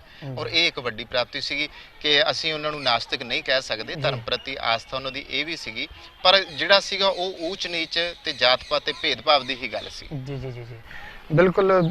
ਸ਼ਹੀਦ ਆਜ਼ਮ ਸਰਦਾਰ ਭਗਤ ਸਿੰਘ ਦੇ ਸੰਬੰਧ ਦੇ ਵਿੱਚ ਅੱਜ ਅਸੀਂ ਜਿਹੜੀ ਗੱਲਬਾਤ ਕਰ ਰਹੇ ਹਾਂ ਇਹਨਾਂ ਦੇ ਜਨਮ ਦਿਨ ਦੇ ਮੌਕੇ ਦੇ ਉੱਤੇ। ਸੋ ਇਹ ਗੱਲਬਾਤ ਜਿਹੜੀ ਆ ਉਹ ਇਸੇ ਤਰ੍ਹਾਂ ਹੀ ਜਾਰੀ ਰਹੇਗੀ। ਪ੍ਰੋਗਰਾਮ ਦੇ ਵਿੱਚ ਸਮਾਂ ਇੱਕ ਬ੍ਰੇਕ ਦਾ ਆ, ਬ੍ਰੇਕ ਤੋਂ ਬਾਅਦ ਫਿਰ ਹੁੰਨੇ ਆ ਹਾਜ਼ਰ ਤੇ ਹੁਣ ਬੁਲਾਉਂਦੇ ਆ ਫਤਿਹ। ਵਾਹਿਗੁਰੂ ਜੀ ਕਾ ਖਾਲਸਾ, ਵਾਹਿਗੁਰੂ ਜੀ ਕੀ ਫਤਿਹ। ਪ੍ਰੋਗਰਾਮ ਪ੍ਰਣਾਮ ਸ਼ਹੀਦਾਂ ਨੂੰ ਦੇਖ ਰਹੀ ਦੇਸ਼ ਵਿਦੇਸ਼ ਦੀ ਸੰਗਤ ਨੂੰ ਇੱਕ ਵਾਰ ਫਿਰ ਵਾਹਿਗੁਰੂ ਜੀ ਕਾ ਖਾਲਸਾ, ਵਾਹਿਗੁਰੂ ਜੀ ਕੀ ਫਤਿਹ।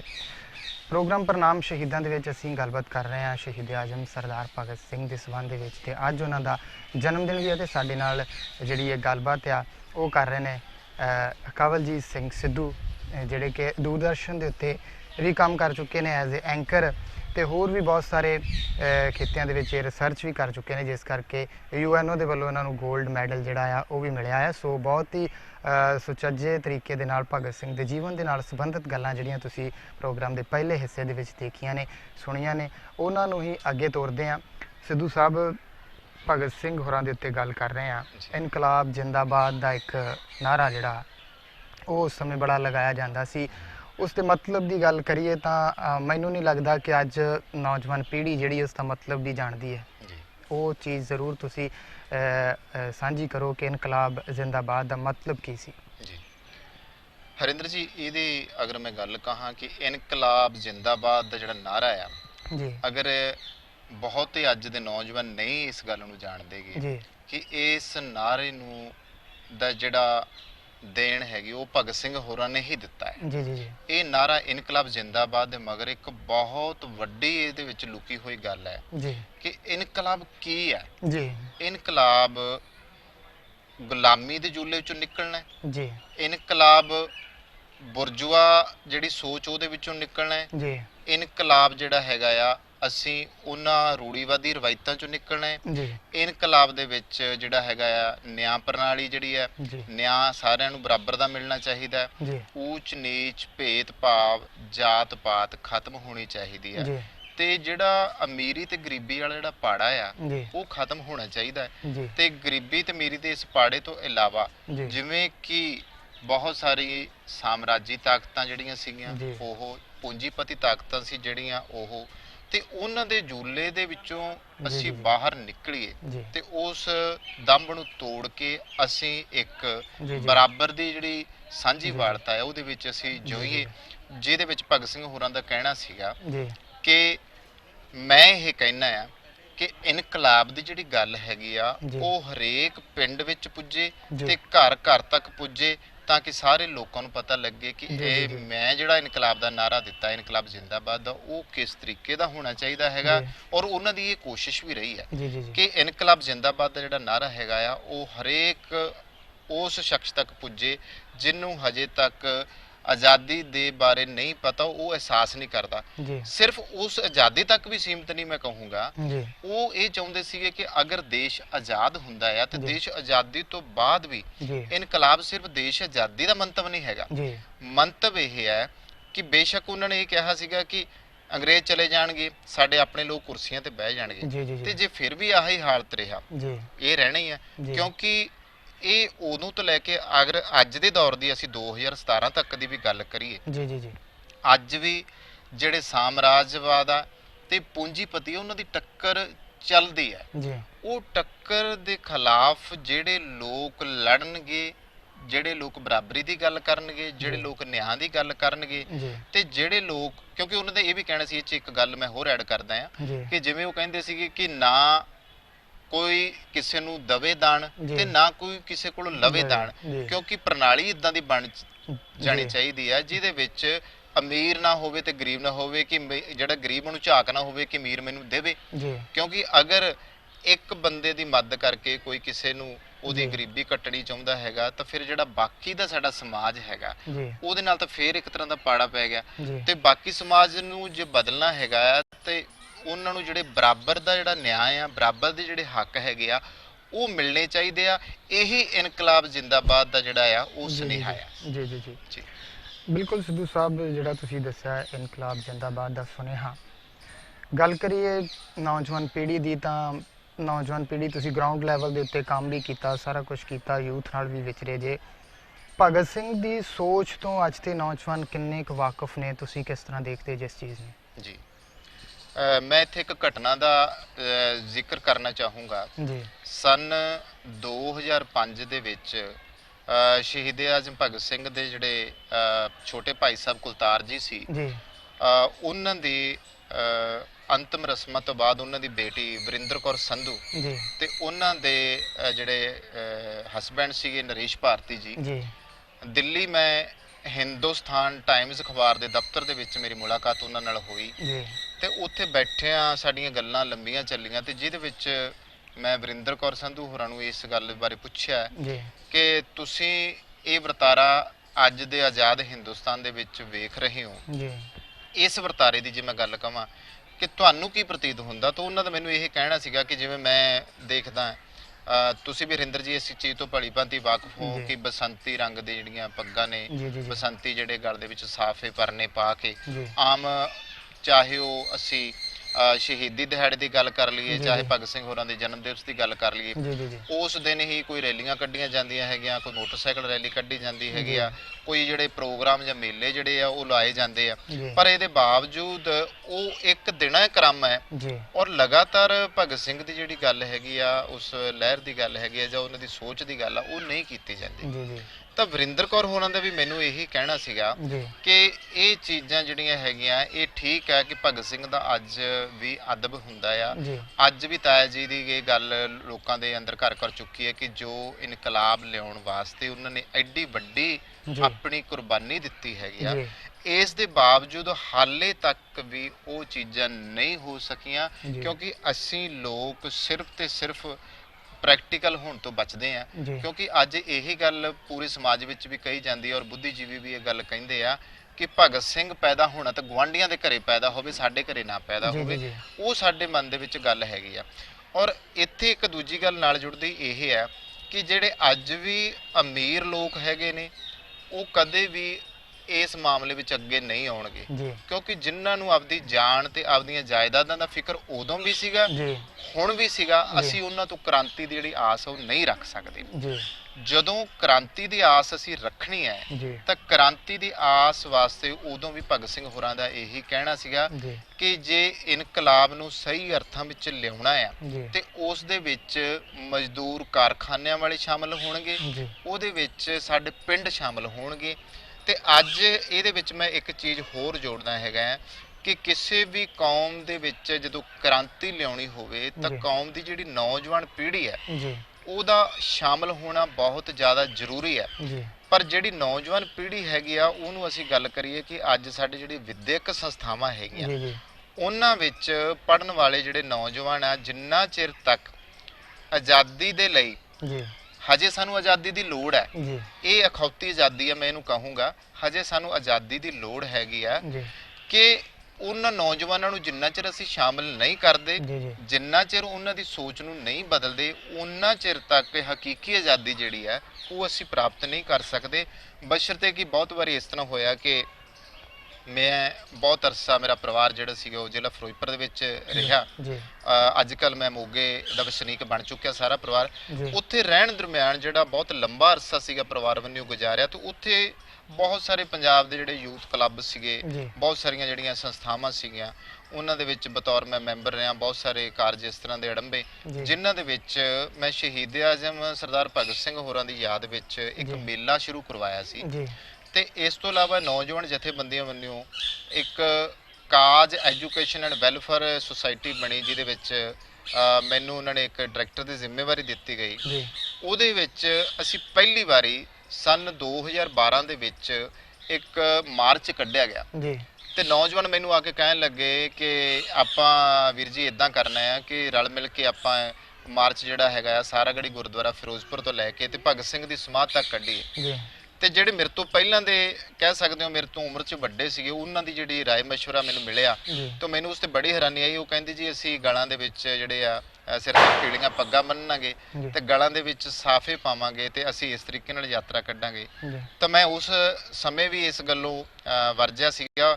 ਖੈਰ ਉਹ ਜਦੋਂ ਯਾਤਰਾ ਹੋਈ ਤਾਂ ਉਹਦਾ ਐਂਡ ਉੱਥੇ ਜਾ ਕੇ ਭਗਤ ਸਿੰਘ ਦੀ ਸਮਾਧ ਹੁਸੈਨੀ ਵਾਲੇ ਹੋਇਆ। ਜੀ ਉੱਥੇ ਜਾ ਕੇ ਭਰਵੇਂ ਇਕੱਠ ਦੇ ਵਿੱਚ ਮੈਂ ਇੱਕੋ ਹੀ ਗੱਲ ਕਹੀ ਸੀ ਜੀ ਕਿ ਪਿੱਛੇ ਬਹੁਤ ਲੰਬੇ ਅਰਸੇ ਤੋਂ ਅਸੀਂ ਦੇਖਦੇ ਪਏ ਆ ਕਿ ਪੱਗਾਂ ਤੁਸੀਂ ਬੰਨ ਲਈਆਂ ਬਸੰਤੀ, ਤੁਸੀਂ ਜੀ। ਸਾਫੇ ਗਾਲਾਂ 'ਚ ਬਸੰਤੀ ਪਾ ਲਏ ਆ, ਜੀ ਪਰ ਤੁਸੀਂ ਅਸਲੀ ਜਿਹੜੀ ਗੱਲ ਹੈ ਹਕੀਕੀ ਰੂਪ ਦੇ ਵਿੱਚ ਸਿਰਫ ਇੱਕ ਦਿਨ ਉਹਦੀ ਯਾਦ ਨੂੰ ਮਨਾਉਂਦੇ ਹੋ। ਜੀ ਪਰ ਜੇ ਤੁਸੀਂ ਸਦਾ ਹੀ ਭਗਤ ਸਿੰਘ ਦੀ ਯਾਦ ਨੂੰ ਕਾਇਮ ਰੱਖਣਾ ਚਾਹੁੰਦੇ ਹੈਗੇ ਹੋ ਜੀ ਤਾਂ ਫਿਰ ਉਹਦੀ ਜਿਹੜੀ ਵਿਚਾਰਧਾਰਾ ਸੀਗੀ ਉਹ ਤੁਹਾਨੂੰ ਜ਼ਰੂਰ ਪੜ੍ਹਨੀ ਪਊਗੀ। ਜੀ। ਔਰ ਉਹਦੀ ਵਿਚਾਰਧਾਰਾ ਦੇ ਵਿੱਚੋਂ ਜਿਹੜਾ ਇਨਕਲਾਬ ਜ਼ਿੰਦਾਬਾਦ ਹੈ ਉਹ ਅੱਜ ਵੀ ਸਾਡੇ ਲਈ ਉਨਾ ਹੀ ਲੋੜੀਂਦਾ ਜਿੰਨਾ ਉਸ ਵੇਲੇ ਲੋੜੀਂਦਾ ਸੀ। ਜੀ ਜੀ ਜੀ ਬਿਲਕੁਲ।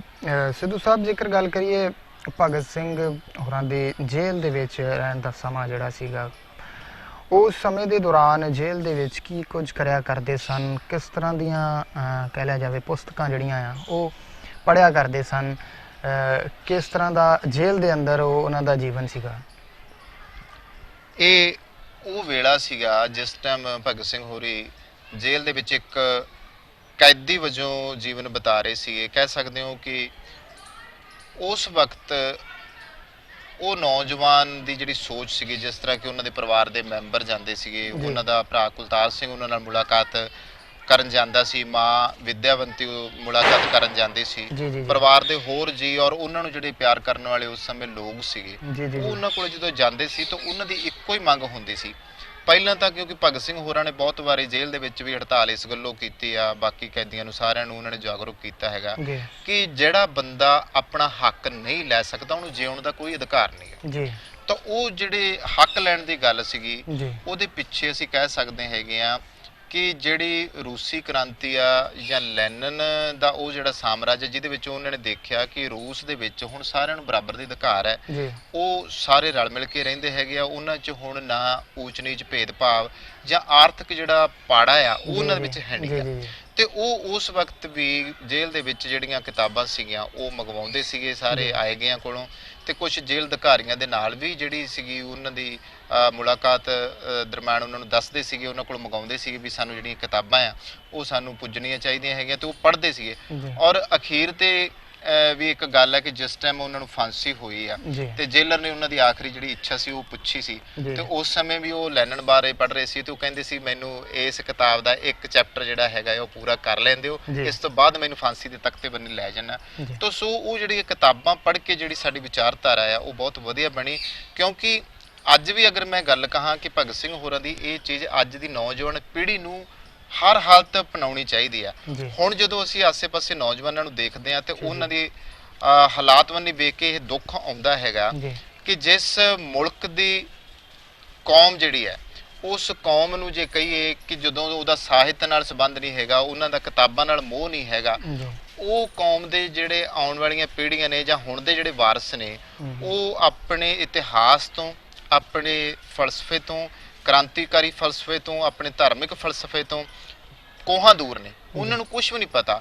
ਔਰ ਇਹੋ ਜੀ ਨੌਜਵਾਨ ਪੀੜ੍ਹੀ ਤੋਂ ਤੁਸੀਂ ਦੇਸ਼ ਵਾਸਤੇ ਕੋਈ ਵੀ ਇਹੋ ਜੀ ਵੱਡੀ ਪ੍ਰਾਪਤੀ ਦੇ ਵਾਸਤੇ ਸੋਚ ਨਹੀਂ ਸਕਦੇ। ਇਸ ਲਈ ਭਗਤ ਸਿੰਘ ਹੋਰਾਂ ਦੀ ਜਿਹੜੀ ਇਹ ਗੱਲ ਸੀ ਇਹ ਅੱਜ ਵੀ ਉਨੀ ਲੋੜੀਂਦੀ ਹੈਗੀ ਆ ਕਿ ਸਾਡੇ ਨੌਜਵਾਨ ਵਰਗ ਨੂੰ ਜਿਹੜਾ ਹੈਗਾ ਆ ਉਹ ਕਿਤਾਬਾਂ ਵਾਲੇ ਪਾਸੇ ਲਾਉਣਾ ਪਊਗਾ। ਇੱਥੇ ਇੱਕ ਘਟਨਾ ਮੈਂ ਜ਼ਰੂਰ ਜ਼ਿਕਰ ਕਰੂੰਗਾ ਕਿ ਸਨ 47 ਤੋਂ ਲੈ ਕੇ ਅੱਜ ਇੰਨੇ ਵਰ੍ਹੇ ਆਜ਼ਾਦੀ ਨੂੰ ਹੋ ਚੁੱਕੇ ਆ, ਅਸੀਂ ਹਰ ਵਾਰੀ ਉਹਨਾਂ ਦੇ ਜਨਮ ਦਿਨ ਮਨਾਉਂਦੇ ਆ, ਹਰ ਵਾਰੀ ਉਹਨਾਂ ਦੇ ਸ਼ਹੀਦੀ ਦਿਹਾੜੇ ਮਨਾਉਂਦੇ ਹੈਗੇ ਆ, ਵੱਡੇ ਪੱਧਰ ਦੇ ਉੱਤੇ ਜਿਹੜੇ ਲੀਡਰ ਨੇ ਉਹ ਇਕੱਠੇ ਹੁੰਦੇ ਆ, ਸਾਡੇ ਲੋਕ ਇਕੱਠੇ ਹੁੰਦੇ ਹੈਗੇ ਆ, ਨਾਅਰੇਬਾਜ਼ੀ ਕੀਤੀ ਜਾਂਦੀ ਆ ਕਿ ਭਗਤ ਸਿਆਂ ਤੇਰੀ ਸੋਚ ਤੇ ਪਹਿਰਾ ਦਿਆਂਗੇ ਠੋਕ ਕੇ, ਪਰ ਉਹ ਸਿਰਫ ਨਾਅਰੇ ਤੱਕ ਹੀ ਗੱਲ ਸੀਮਤ ਹੈਗੀ ਆ, ਅਸਲ ਰੂਪ ਵਿੱਚ ਪਹਿਰੇ ਦੇਣ ਵਾਲੀ ਗੱਲ ਕੁਝ ਨਹੀਂ ਹੋ ਰਹੀ। ਚੰਦ ਇੱਕ ਨੌਜਵਾਨ ਜਥੇਬੰਦੀਆਂ, ਵਿਦਿਆਰਥੀ ਜਥੇਬੰਦੀਆਂ ਜਿਹੜੀਆਂ ਹੈਗੀਆਂ ਇਸ ਟਾਈਮ ਦੇਸ਼ ਵਿੱਚ ਕੰਮ ਕਰ ਰਹੀਆਂ, ਪਰ ਉਹਨਾਂ ਨੂੰ ਵੀ ਕਿਸੇ ਨਾ ਕਿਸੇ ਰੂਪ ਵਿੱਚ ਅੰਦਰ ਖਾਤੀ ਜਾਂ ਸਰਕਾਰਾਂ ਦਾ ਜਿਹੜਾ ਦਬਾਅ ਹੈਗਾ ਉਹਨਾਂ ਨੂੰ ਖੁੱਲ੍ਹ ਕੇ ਜਿਹੜਾ ਹੈਗਾ ਕੰਮ ਨਹੀਂ ਕਰਨ ਦਿੱਤਾ ਜਾਂਦਾ ਹੈਗਾ। ਸੋ ਜੇ ਉਹ ਸੋਚ ਨੂੰ ਸਹੀ ਅਰਥਾਂ ਵਿੱਚ ਲਾਗੂ ਕਰਨਾ ਹੈ ਤਾਂ ਅੱਜ ਜਿਸ ਤਰ੍ਹਾਂ ਦਾ ਸਾਡਾ ਸੱਭਿਆਚਾਰ ਖਾਤਮਾ ਹੋ ਰਿਹਾ, ਜਾਂ ਸਾਡੇ ਕੌਮ ਦੇ ਵਿੱਚੋਂ ਸਾਡੀ ਮਾਂ ਬੋਲੀ ਦਾ ਖਾਤਮਾ ਹੋ ਰਿਹਾ, ਜਾਂ ਸਾਡੇ ਧਰਮ ਇਤਿਹਾਸ ਵਿੱਚੋਂ ਜੋ ਸਾਨੂੰ ਮਿਲਿਆ ਉਹਦਾ ਖਾਤਮਾ ਹੋ ਰਿਹਾ, ਤੇ ਉਹਦੇ ਲਈ ਜ਼ਰੂਰੀ ਹੈਗਾ ਕਿ ਭਗਤ ਸਿੰਘ ਹੋਰਾਂ ਦੀ ਜਿਹੜੀ ਸਾਹਿਤ ਨਾਲ ਲਗਾਵ ਦੀ ਗੱਲ ਹੈ ਉਹਨੂੰ ਸਾਨੂੰ ਅਪਣਾਉਣਾ ਪਊਗਾ। ਇੱਥੇ ਇੱਕ ਗੱਲ ਮੈਂ ਨਾਲ ਸ਼ਾਮਲ ਕਰੂੰਗਾ ਗਾਇਕੀ ਦੇ ਬਾਰੇ ਵਿੱਚ, ਕਿ ਅੱਜ ਜੋ ਗਾਇਕੀ ਸਾਨੂੰ ਪੇਸ਼ ਕੀਤੀ ਜਾ ਰਹੀ ਹੈਗੀ ਆ, ਛੋਟੀ ਜਿਹੀ ਕਹਾਣੀ ਕਿ ਕਹਿੰਦੇ ਕਿ ਕਿਸੇ ਰਾਜੇ ਦੇ ਦਰਬਾਰ ਦੇ ਵਿੱਚ ਕੋਈ ਪ੍ਰੋਗਰਾਮ ਰੱਖਿਆ ਗਿਆ ਜਿਹਦੇ ਵਿੱਚ ਰਾਜੇ ਨੂੰ ਗਾਇਕਾਂ ਨੂੰ ਸੁਣਨ ਦਾ ਬੜਾ ਸ਼ੌਂਕ ਸੀਗਾ, ਤੇ ਉਹਨੇ ਆਪਣੇ ਜਿਹੜੇ ਸਾਥੀ ਸੀਗੇ, ਉਹਦੇ ਦਰਬਾਰੀ ਸੀ, ਉਹਨਾਂ ਨੂੰ ਕਿਹਾ ਕਿ ਫਲਾਣੇ ਪਿੰਡ ਫਲਾਣਾ ਗਾਇਕ ਬਹੁਤ ਹੀ ਵਧੀਆ ਗਾਉਂਦਾ, ਉਹਨੂੰ ਮੇਰੇ ਕੋਲੇ ਲੈ ਕੇ ਆਓ, ਆਪਾਂ ਇੱਥੇ ਲੋਕ ਰੰਗ ਪ੍ਰੋਗਰਾਮ ਜਿਹੜਾ ਹੈਗਾ ਉਹ ਕਰਾਵਾਂਗੇ ਜਿਹਦੇ ਵਿੱਚ ਗਾਇਕ ਜਿੱਦ ਕੋਲੋਂ ਸੁਣਿਆ ਜਾਊਗਾ। ਤੇ ਜਦੋਂ ਕਹਿੰਦੇ ਆ ਕਿ ਉਹ ਜਿਹੜੇ ਰਾਜੇ ਦੇ ਸਿਪਾਹੀ ਸੀ ਉਸ ਪਿੰਡ ਦੇ ਵਿੱਚ ਪੁੱਜੇ ਤੇ ਉੱਥੇ ਜਾ ਕੇ ਉਹਨਾਂ ਨੇ ਉਸ ਗਾਇਕ ਬਾਰੇ ਪਤਾ ਕੀਤਾ, ਤੇ ਪਿੰਡ ਵਾਸੀਆਂ ਨੂੰ ਪਤਾ ਲੱਗਿਆ ਕਿ ਉਹ ਗਾਇਕ ਕਿਤੇ ਹੋਰ ਗਾਂਹ ਗਿਆ ਹੋਇਆ, ਤੇ ਪਿੰਡ ਵਾਸੀ ਉਹਨਾਂ ਨੂੰ ਕਹਿਣ ਲੱਗੇ ਕਿ ਸਾਡੇ ਪਿੰਡ ਇੱਕ ਹੋਰ ਵੀ ਗਾਇਕ ਹੈਗਾ, ਤੁਸੀਂ ਉਹਨੂੰ ਲੈ ਜਾਓ। ਤੇ ਉਹ ਜਦੋਂ ਉਸ ਗਾਇਕ ਨੂੰ ਲੈ ਕੇ ਜਾਣ ਲੱਗੇ ਤੇ ਉਹਨੂੰ ਪੁੱਛਿਆ ਕਿ ਤੂੰ ਚੰਗਾ ਗਾ ਲੈਣਾ ਹੈ, ਤੇ ਉਹ ਕਹਿੰਦਾ ਵੀ ਮੇਰੀ ਕੋਸ਼ਿਸ਼ ਹੋਊਗੀ। ਤੇ ਜਦੋਂ ਉਸ ਗਾਇਕ ਨੂੰ ਲੈ ਕੇ ਉਹ ਰਾਜ ਮਹਿਲਾਂ ਤੱਕ ਆਏ ਤੇ ਉਹ ਇੱਕ ਵਾਰੀ ਉਹਨੂੰ ਝਟਕਾ ਲੱਗਿਆ ਕਿ ਐਡਾ ਵੱਡਾ ਰਾਜ ਮਹਿਲ ਤੇ ਇਹੋ ਜੀ ਚਕਾ ਚਾਹੁੰਦਾ, ਖੌਰੇ ਰਾਜਾ ਕਿਦਾਂ ਦਾ ਹੋਵੇ। ਤੇ ਉਹ ਕਹਿਣ ਲੱਗੇ ਕਿ ਰਾਜਾ, ਉਹਨਾਂ ਨੂੰ ਵੀ ਉਹਨੇ ਪੁੱਛਿਆ ਤੇ ਉਹ ਸਿਪਾਹੀ ਕਹਿਣ ਲੱਗੇ ਕਿ ਰਾਜਾ ਬਹੁਤ ਚੰਗਾ ਹੈਗਾ, ਉਹ ਕਲਾ ਦਾ ਕਦਰਦਾਨ ਹੈਗਾ, ਤੇ ਤੂੰ ਗਾ ਜ਼ਰੂਰ। ਤਾਂ ਉਹਨੇ ਉਸ ਟਾਈਮ ਇੱਕ ਗੱਲ ਕੀਤੀ ਕਿ ਰਾਜਾ ਜਿਹੜਾ ਹੈਗਾ ਆ ਉਹ ਜਿਹੜੇ ਸਿੰਘਾਸਨ ਤੇ ਬੈਠਾ ਉਹਦੇ ਆਲੇ ਦੁਆਲੇ ਰੇਤਾ ਖਿਲਾਰ ਦਿਓ, ਤੇ ਮੈਂ ਜਦੋਂ ਗਾਵਾਂਗਾ, ਮਾਫ ਕਰਨਾ ਉਹ ਅੱਖਾਂ ਭਰਿਆ ਆ, ਉਹ ਕਹਿੰਦਾ ਮੈਂ ਜਦੋਂ ਗਾਵਾਂਗਾ ਤੇ ਮੈਂ ਤੁਹਾਨੂੰ ਇੱਥੇ ਡਾਚੀ ਦੀਆਂ ਪੈੜਾਂ ਵੀ ਵਿਖਾ ਦੇਵਾਂਗਾ। ਅੱਜ ਸਾਡੇ ਹਾਲਾਤ ਇਹ ਹੋ ਚੁੱਕੇ ਆ ਕਿ ਸਾਡੇ ਗਾਇਕ ਜਿੱਦਾਂ ਦਾ ਗਾ ਰਹੇ ਹੈਗੇ ਆ, ਉਹਦੇ ਪੱਖ ਤੋਂ ਅੱਜ ਪੰਜਾਬ ਗੈਂਗਸਟਰ ਜਿਹੜੇ ਬਣ ਚੁੱਕੇ ਆ, ਨੌਜਵਾਨ ਪੀੜ੍ਹੀ ਗੈਂਗਸਟਰ ਬਣ ਗਈ ਅੱਜ ਪੰਜਾਬ ਦੀ, ਉਹ ਗੈਂਗਸਟਰ ਆ, ਤੇ ਉਹਨਾਂ ਨੂੰ ਗਾਣੇ ਵੀ ਇਹੋ ਜਿਹੇ ਸੁਣਾਏ ਜਾ ਰਹੇ ਹੈਗੇ ਆ ਕਿ ਜਿਵੇਂ ਹੁਣ ਜਿਹੜਾ ਗਾਣਾ ਜੋ ਮੁੰਡਿਆਂ ਦੀ ਜਿਹੜੀ ਦਿੱਖ ਹੈਗੀ ਅੱਜ ਦੀ ਉਹ ਇਦਾਂ ਦੀ ਬਣ ਚੁੱਕੀ ਹੈਗੀ ਆ ਕਿ ਉਹ ਗਾਇਕੀ ਵਾਲੀ ਜਿਹੜੀ ਗੱਲ ਉਹ ਕਿਤੇ ਕੋਹਾਂ ਦੂਰ ਚਲੀ ਗਈ ਹੈਗੀ ਆ, ਤੇ ਉਹਨਾਂ ਚੋਂ ਬਦਮਾਸ਼ੀ ਵਾਲੇ ਜਿਹੜੇ ਆ ਚੱਕਾ ਚੌਂਦ ਉਹ ਸਾਨੂੰ ਸਾਹਮਣੇ ਨਜ਼ਰ ਆ ਰਹੀ ਆ ਜੀ ਤੇ ਹਰ ਗਾਣਾ ਜਿਹੜਾ ਹੈਗਾ ਉਹ ਬਦਮਾਸ਼ੀ ਹਥਿਆਰ ਗੈਂਗਸਟਰ ਨਾਲ ਜੁੜਿਆ ਹੋਇਆ। ਜੀ ਜੀ ਜੀ ਤੇ ਜਿਸ ਕੌਮ ਦੇ ਗਾਣਿਆਂ ਨੇ ਸਾਡੀ ਪੀੜ੍ਹੀ ਨੂੰ ਨੌਜਵਾਨ ਨੂੰ ਗੈਂਗਸਟਰ ਬਣਨ ਲਈ ਮਜਬੂਰ ਕਰ ਦਿੱਤਾ, ਸਾਨੂੰ ਇਹੋ ਜਿਹੀ ਗਾਇਕੀ ਦੀ ਲੋੜ ਨਹੀਂ, ਸਾਨੂੰ ਇਸ ਤਰ੍ਹਾਂ ਦੀ ਚੀਜ਼ਾਂ ਦੀ ਲੋੜ ਨਹੀਂ, ਸਾਨੂੰ ਇਸ ਵਕਤ ਸਹੀ ਅਰਥਾਂ ਵਿੱਚ ਜੀ ਜੀ ਭਗਤ ਸਿੰਘ ਹੋਰਾਂ ਦੀ ਜਿਹੜੀ ਇਨਕਲਾਬੀ ਲਹਿਰ ਹੈਗੀ ਆ ਉਹਦੀ ਲੋੜ ਹੈਗੀ। ਜੀ ਜੀ ਜੀ ਸਿੱਧੂ ਸਾਹਿਬ, ਬਹੁਤ ਵਧੀਆ ਤਰੀਕੇ ਦੇ ਨਾਲ ਤੁਸੀਂ ਕੁਝ ਗੱਲਾਂ ਜਿਹੜੀਆਂ ਆ ਅੱਜ ਦੀ ਨੌਜਵਾਨ ਪੀੜ੍ਹੀ ਦੇ ਅੱਗੇ ਵੀ ਰੱਖੀਆਂ। ਇੱਕ ਜ਼ਿਕਰ ਤੁਸੀਂ ਪਹਿਲਾਂ ਕੀਤਾ ਸੀਗਾ ਬਸੰਤੀ ਰੰਗ ਦਾ। ਜੀ ਬਸੰਤੀ ਰੰਗ ਦਾ ਭਗਤ ਸਿੰਘ ਦੇ ਨਾਲ ਉਸ ਚੀਜ਼ ਨੂੰ ਜੋੜ ਕੇ ਦੇਖਿਆ ਜਾਂਦਾ ਆ। ਤੁਸੀਂ ਇਸ ਚੀਜ਼ ਦੇ ਸੰਬੰਧ ਦੇ ਵਿੱਚ ਵੀ ਜ਼ਰੂਰ ਦੇਸ਼ ਵਿਦੇਸ਼ ਦੇ ਜਿਹੜੇ ਦਰਸ਼ਕ ਨੇ ਉਹਨਾਂ ਨਾਲ ਸਾਂਝ ਪਾਓ ਕਿ ਬਸੰਤੀ ਰੰਗ ਦਾ ਭਗਤ ਸਿੰਘ ਨਾਲ ਕੋਈ ਸੰਬੰਧ ਸੀ ਜਾਂ ਨਹੀਂ ਸੀ। ਜੀ ਬਸੰਤੀ ਰੰਗ ਦੇ ਬਾਰੇ ਅਕਸਰ ਅਸੀਂ ਬਹੁਤ ਸਾਰੇ ਗੀਤ ਸੁਣਦੇ ਆ, ਮੇਰਾ ਰੰਗ ਦੇ ਬਸੰਤੀ ਚੋਲਾ, ਜੀ। ਮਾਏ ਰੰਗ ਦੇ ਬਸੰਤੀ ਚੋਲਾ। ਕੁਛ ਤਾਂ ਅਸੀਂ ਕਹਿ ਸਕਦੇ ਹਾਂ ਵੀ ਇਸ ਗੀਤ ਨੂੰ ਫਿਲਮਾਂ ਦੇ ਜ਼ਰੀਏ ਪ੍ਰਚਲਿਤ ਕੀਤਾ ਗਿਆ ਜੀ ਤੇ ਉਸ ਵੇਲੇ ਹਾਲਾਂਕਿ ਸਾਡੇ ਕੋਲੇ ਅਗਰ ਦੇਸ਼ ਭਗਤਾਂ ਵਿੱਚੋਂ ਗੱਲ ਕੀਤੀ ਜਾਵੇ, ਬਹੁਤ ਸਾਰੇ ਦੇਸ਼ ਭਗਤ ਇਹੋ ਜਿਹੇ ਸੀਗੇ ਜਿਹੜੇ ਲਿਖਾਰੀ ਵੀ ਸੀਗੇ, ਸਾਹਿਤਕਾਰ ਵੀ ਸੀਗੇ। ਤੇ ਜਿਸ ਤਰ੍ਹਾਂ ਹੁਣ ਅਸੀਂ ਸਰਾਭੇ ਹੋਰਾਂ ਦੀ ਗੱਲ ਕਰਦੇ ਆ, ਸ਼ਹੀਦ ਕਰਤਾਰ ਸਿੰਘ ਸਰਾਭਾ ਇੱਕ ਬਹੁਤ ਵਧੀਆ ਲਿਖਾਰੀ ਸੀਗੇ, ਸਾਡੇ ਕੋਲੇ ਬਹੁਤ ਸਾਰਾ ਕੁਝ ਉਹਨਾਂ ਨੇ ਲਿਖਿਆ। ਇਸੇ ਤਰ੍ਹਾਂ ਹੀ ਉਸੇ ਵੇਲੇ ਇਹ ਗੀਤ ਜਿਹੜਾ ਬੜਾ ਪ੍ਰਚਲਿਤ ਹੋਇਆ ਕਿ ਮੇਰਾ ਰੰਗ ਦੇ ਬਸੰਤੀ ਚੋਲਾ, ਪਰ ਉਹ ਇੱਕ ਗੀਤ ਸੀਗਾ, ਪਰ ਗੀਤ ਦੇ ਵਿੱਚੋਂ ਹੀ ਅਸੀਂ ਇਹ ਚੀਜ਼ ਅਪਣਾ ਲਈ ਹੈਗੀ ਆ ਕਿ ਰੰਗ ਕੱਢ ਲਿਆ ਬਸੰਤੀ ਤੇ ਬਸੰਤੀ ਰੰਗ ਨੂੰ ਅਸੀਂ ਪਹਿਨਣ ਲੱਗ ਗਏ ਹੈਗੇ ਆ। ਜਦੋਂ ਕਿ ਧਾਰਮਿਕ ਅਕੀਦੇ ਤੋਂ ਵੀ ਅਗਰ ਦੇਖੀ ਜਾਵੇ ਤਾਂ ਬਸੰਤੀ ਰੰਗ ਦਾ ਸਾਡੇ ਧਰਮ ਨਾਲ ਵੀ ਕੋਈ ਸੰਬੰਧ ਨਹੀਂ ਹੈਗਾ। ਜੇ ਮੈਂ ਇਹਦੇ ਥੋੜਾ ਪਿਛੋਕੜ 'ਚ ਜਾਵਾਂ ਤਾਂ ਜਿਹੜਾ ਕੇਸਰੀ ਰੰਗ ਆ, ਜੇ ਅਸੀਂ ਰੰਗਾਂ ਦੀ ਗੱਲ ਕਰੀਏ, ਜਿਵੇਂ ਆਮ ਤੌਰ ਦੇ ਉੱਤੇ ਅਸੀਂ ਸਾਰੇ ਜਾਣਦੇ ਕਿ ਸਮਾਜਿਕ ਤੌਰ ਤੇ ਮੈਂ ਇਸ ਗੱਲ ਨੂੰ ਕਹਿਣ 'ਚ ਸੰਕੋਚ ਨਹੀਂ ਕਰਾਂਗਾ ਕਿ ਹਰਾ ਰੰਗ ਅਸੀਂ ਰੰਗਾਂ ਨੂੰ ਵੀ ਅਸੀਂ ਕੌਮਾਂ ਦੇ ਵਿੱਚ ਮੰਨ ਦਿੱਤਾ ਕਿ ਹਰਾ ਰੰਗ ਮੁਸਲਮਾਨਾਂ ਦਾ ਹੈਗਾ ਆ, ਠੀਕ ਹੈ ਜੀ, ਭਗਵਾ ਰੰਗ ਹਿੰਦੂਆਂ ਦਾ ਹੈਗਾ ਆ, ਚਿੱਟਾ ਰੰਗ ਸ਼ਾਂਤੀ ਦਾ ਪ੍ਰਤੀਕ, ਚਲੋ ਉਹਨੂੰ ਇਸ ਪੱਖ 'ਚ ਲੈਂਦੇ ਆ। ਤਾਂ ਇਹਦੇ ਵਿੱਚ ਜਿਹੜਾ ਕੇਸਰੀ ਰੰਗ ਹੈਗਾ ਆ ਉਹ ਅਸੀਂ ਕਹਿ ਸਕਦੇ ਆ ਕਿ ਉਹ ਸਿੱਖ ਕੌਮ ਦੇ ਹਿੱਸੇ ਆ। ਪਰ ਕੇਸਰੀ ਰੰਗ ਹੀ ਨਹੀਂ, ਜੇ ਅਸੀਂ ਗੁਰੂ ਸਾਹਿਬਾਂ ਵੱਲੋਂ ਚੱਲੀਏ ਗੱਲ ਤਾਂ ਕੇਸਰੀ ਔਰ ਸੁਰਮਈ ਰੰਗ ਦੋ ਖਾਲਸੇ ਵਾਸਤੇ ਮਿੱਥੇ ਗਏ ਰੰਗ ਸੀਗੇ। ਤੇ ਜੇ ਅਸੀਂ ਬਸੰਤੀ ਰੰਗ ਨੂੰ ਇੱਧਰ ਲਿਆਉਨੇ ਆ ਤੇ ਇਹ ਆਪਣੀ ਸੋਚ ਮੂਜਬ ਹੀ ਅਸੀਂ ਆਪਣੇ ਆਪ ਹੀ ਅਪਣਾ ਲਿਆ ਹੈਗਾ। ਔਰ ਭਗਤ ਸਿੰਘ ਹੋਰਾਂ ਦੀਆਂ ਅਗਰ ਗੱਲਾਂ ਤੋਂ ਇਹ ਗੱਲ ਕੱਢੀਏ ਤਾਂ ਉਹ ਕੋਈ ਬਹੁਤੀ ਵੱਡੀ ਗੱਲ ਨਹੀਂ ਹੈਗੀ ਕਿ ਉਹ ਸਾਰਿਆਂ ਨੂੰ ਕੁਝ ਵੀ ਨਹੀਂ ਕਹਿ ਕੇ ਗਏ ਇਹੋ ਜਿਹਾ ਕਿ ਬਸੰਤੀ ਰੰਗ ਹੀ ਅਪਣਾਉਣਾ ਹੈਗਾ।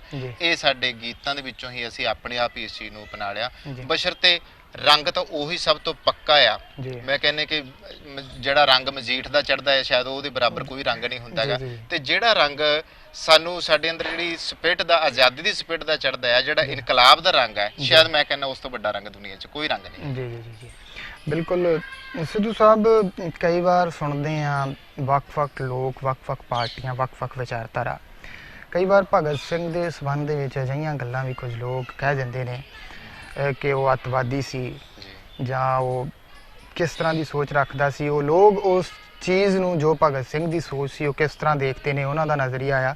ਤੁਸੀਂ ਕੀ ਕਹਿਣਾ ਚਾਹੋਗੇ? ਤੁਸੀਂ ਕਿਸ ਤਰ੍ਹਾਂ ਦੇਖਦੇ ਜੇ ਇਸ ਚੀਜ਼ ਦੇ ਉੱਤੇ ਕਿ ਉਹ ਇੱਕ ਅੱਤਵਾਦੀ ਸੀ ਜਾਂ ਕੀ ਸੀ? ਤੁਸੀਂ ਕੀ ਸੋਚਦੇ ਜੇ?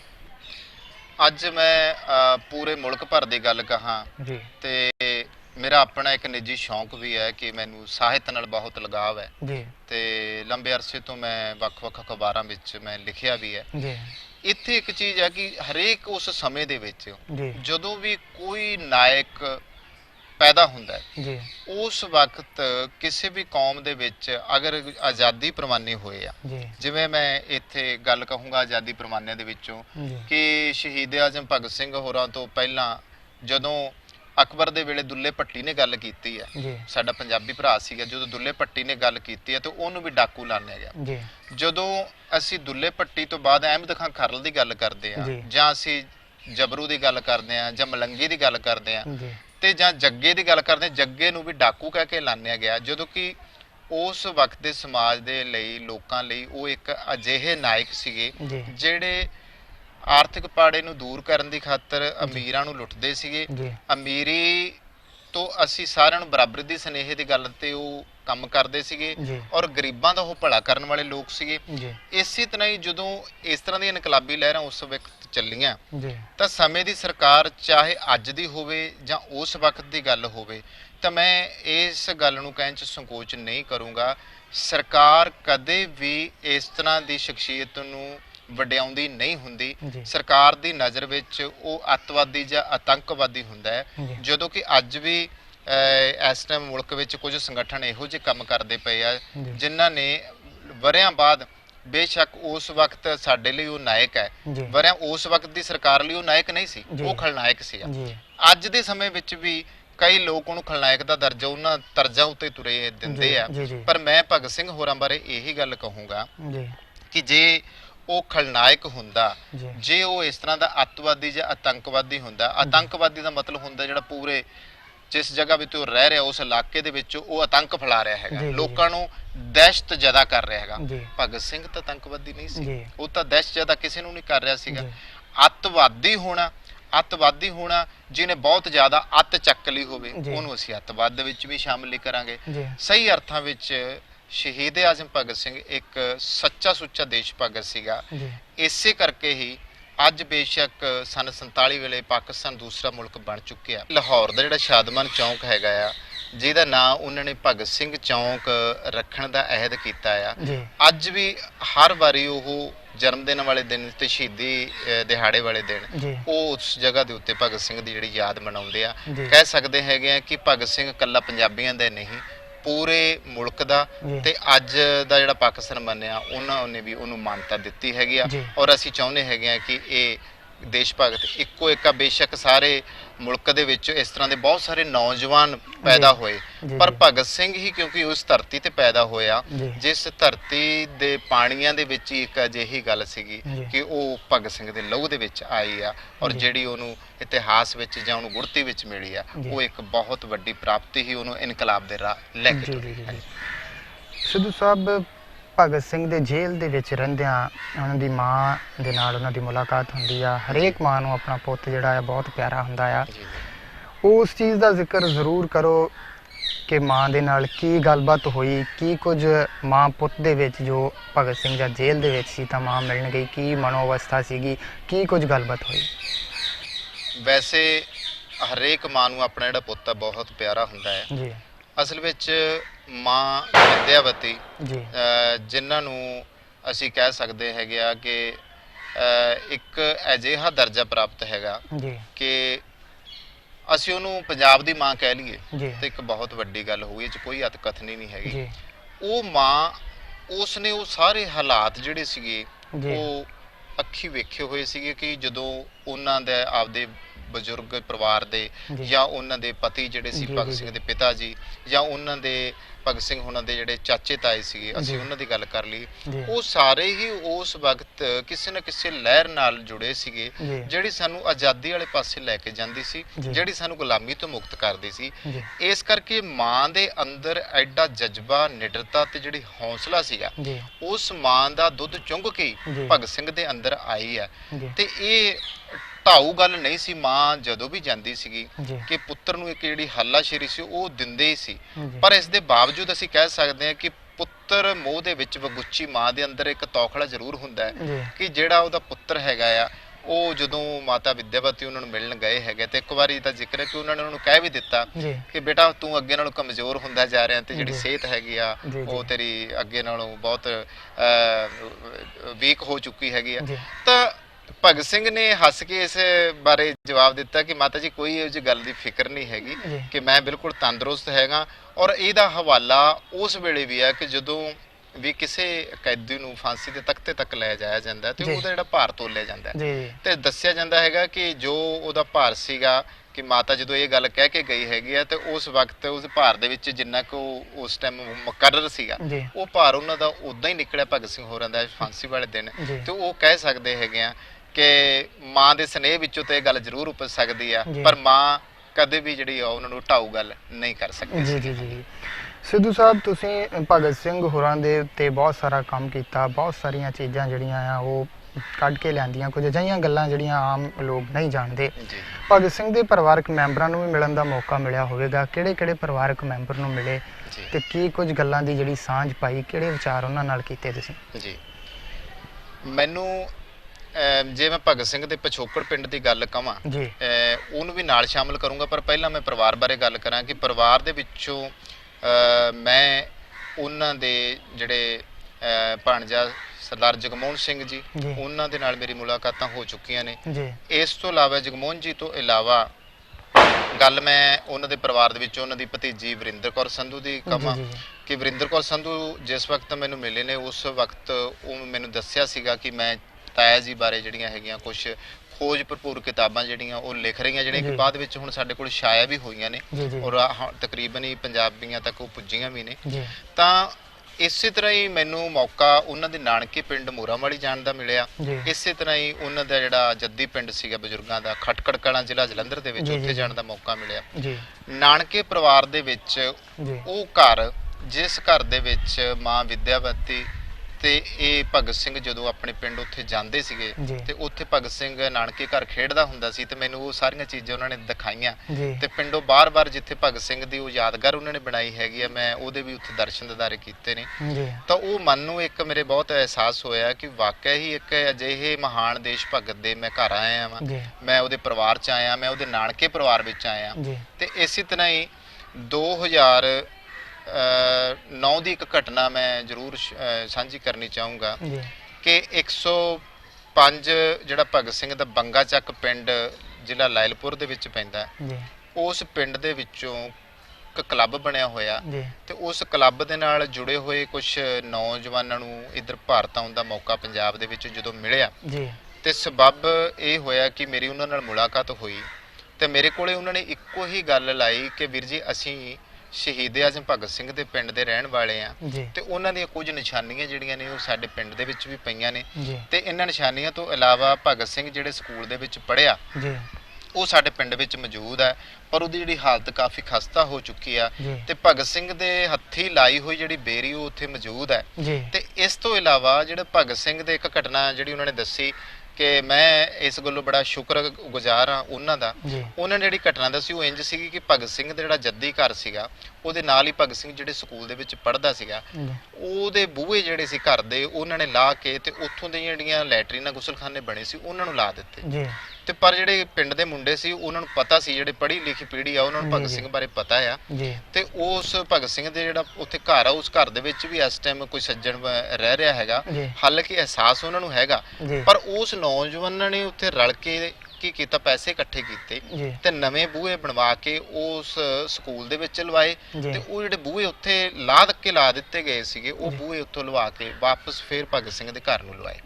ਤੇ ਇੱਕ ਜਿਹੜਾ ਉਹਦੇ ਮਨ ਦੇ ਵਿੱਚ ਜਿਹੜਾ ਉਲਾਮਾ ਸੀਗਾ ਸਿੱਖਾਂ ਪ੍ਰਤੀ, ਪੰਜਾਬੀਆਂ ਪ੍ਰਤੀ, ਭਾਰਤੀਆਂ ਪ੍ਰਤੀ, ਉਹ ਇਹ ਸੀਗਾ ਕਿ ਜਦੋਂ ਵੀ ਇੱਥੇ ਆਉਂਦੇ ਆ ਤੇ ਅਸੀਂ ਕਹਿੰਦੇ ਆ ਵੀ ਤੁਸੀਂ ਭਗਤ ਸਿੰਘ ਦੀ ਕੋਈ ਯਾਦਗਾਰ ਇਸ ਪਿੰਡ ਦੇ ਵਿੱਚ ਬਣਾਓ ਤੇ ਪਰ ਕਿਸੇ ਵੀ ਸਿੱਖ ਨੇ ਉਹ ਸਿਰਫ ਧਾਰਮਿਕ ਯਾਤਰਾ ਕਰਕੇ ਮੁੜ ਜਾਂਦੇ ਆ ਪਰ ਦੇਸ਼ ਭਗਤ ਬਾਰੇ ਉਹ ਕੋਈ ਵੀ ਗੱਲ ਨਹੀਂ ਕਰਦੇ। ਤਾਂ ਉਹ ਇੱਥੇ ਉਹਨਾਂ ਨੇ ਇਹੀ ਗੱਲ ਕੀਤੀ ਕਿ ਤੁਸੀਂ ਕੀ ਹੈਲਪ ਕਰ ਸਕਦੇ ਹੋ ਤੇ ਮੈਂ ਔਰ ਮੇਰੇ ਤੋਂ ਛੋਟਾ ਬ੍ਰਦਰ ਮਨਦੀਪ ਸਿੰਘ ਹੋਰੀ ਜਿਹੜੇ ਕਿ ਪਾਕਿਸਤਾਨ 2-3 ਵਾਰੀ ਜਾ ਚੁੱਕੇ ਨੇ, ਉਹਨਾਂ ਨੇ ਉਸ ਜਗ੍ਹਾ ਕੁਝ ਲਿਟਰੇਚਰ, ਕੁਝ ਤਸਵੀਰਾਂ ਜਿਹੜੀਆਂ ਨੇ ਉਸ ਕਲੱਬ ਨੂੰ ਭੇਟ ਕੀਤੀਆਂ ਤਾਂ ਕਿ ਉੱਥੇ ਘਰ ਦੇ ਲਾਗੇ ਇੱਕ ਕਮਰਾ ਬਣਾਇਆ ਹੈਗਾ ਜਿਹੜੇ ਕਿ ਉਹਨਾਂ ਨੇ ਉੱਥੇ ਜਾ ਕੇ ਲਗਾ ਦਿੱਤੀਆਂ ਨੇ।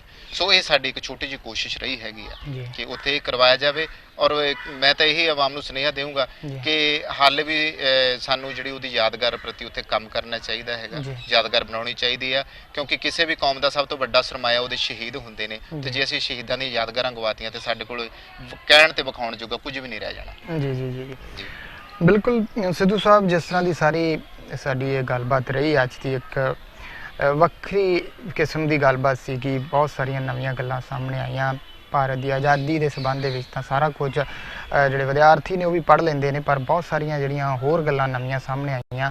ਅੱਜ ਦੀ ਸਾਰੀ ਗੱਲਬਾਤ ਤੋਂ ਅੰਤ ਦੇ ਉੱਤੇ ਹੁਣ ਇੱਕ ਅੱਧੇ ਮਿੰਟ ਦਾ ਸਮਾਂ ਆ, ਕੀ ਕਹਿਣਾ ਚਾਹੋਗੇ ਦੇਸ਼ ਵਿਦੇਸ਼ ਦੇ ਦਰਸ਼ਕਾਂ ਨੂੰ ਅੱਜ ਦੀ ਸਾਰੀ ਗੱਲਬਾਤ ਇਸ ਦੇ ਵਿੱਚੋਂ ਕੀ ਦੇਖਦੇ ਜੇ, ਕੀ ਕਰਦੇ ਜੇ ਉਸ ਸੰਬੰਧ 'ਚ?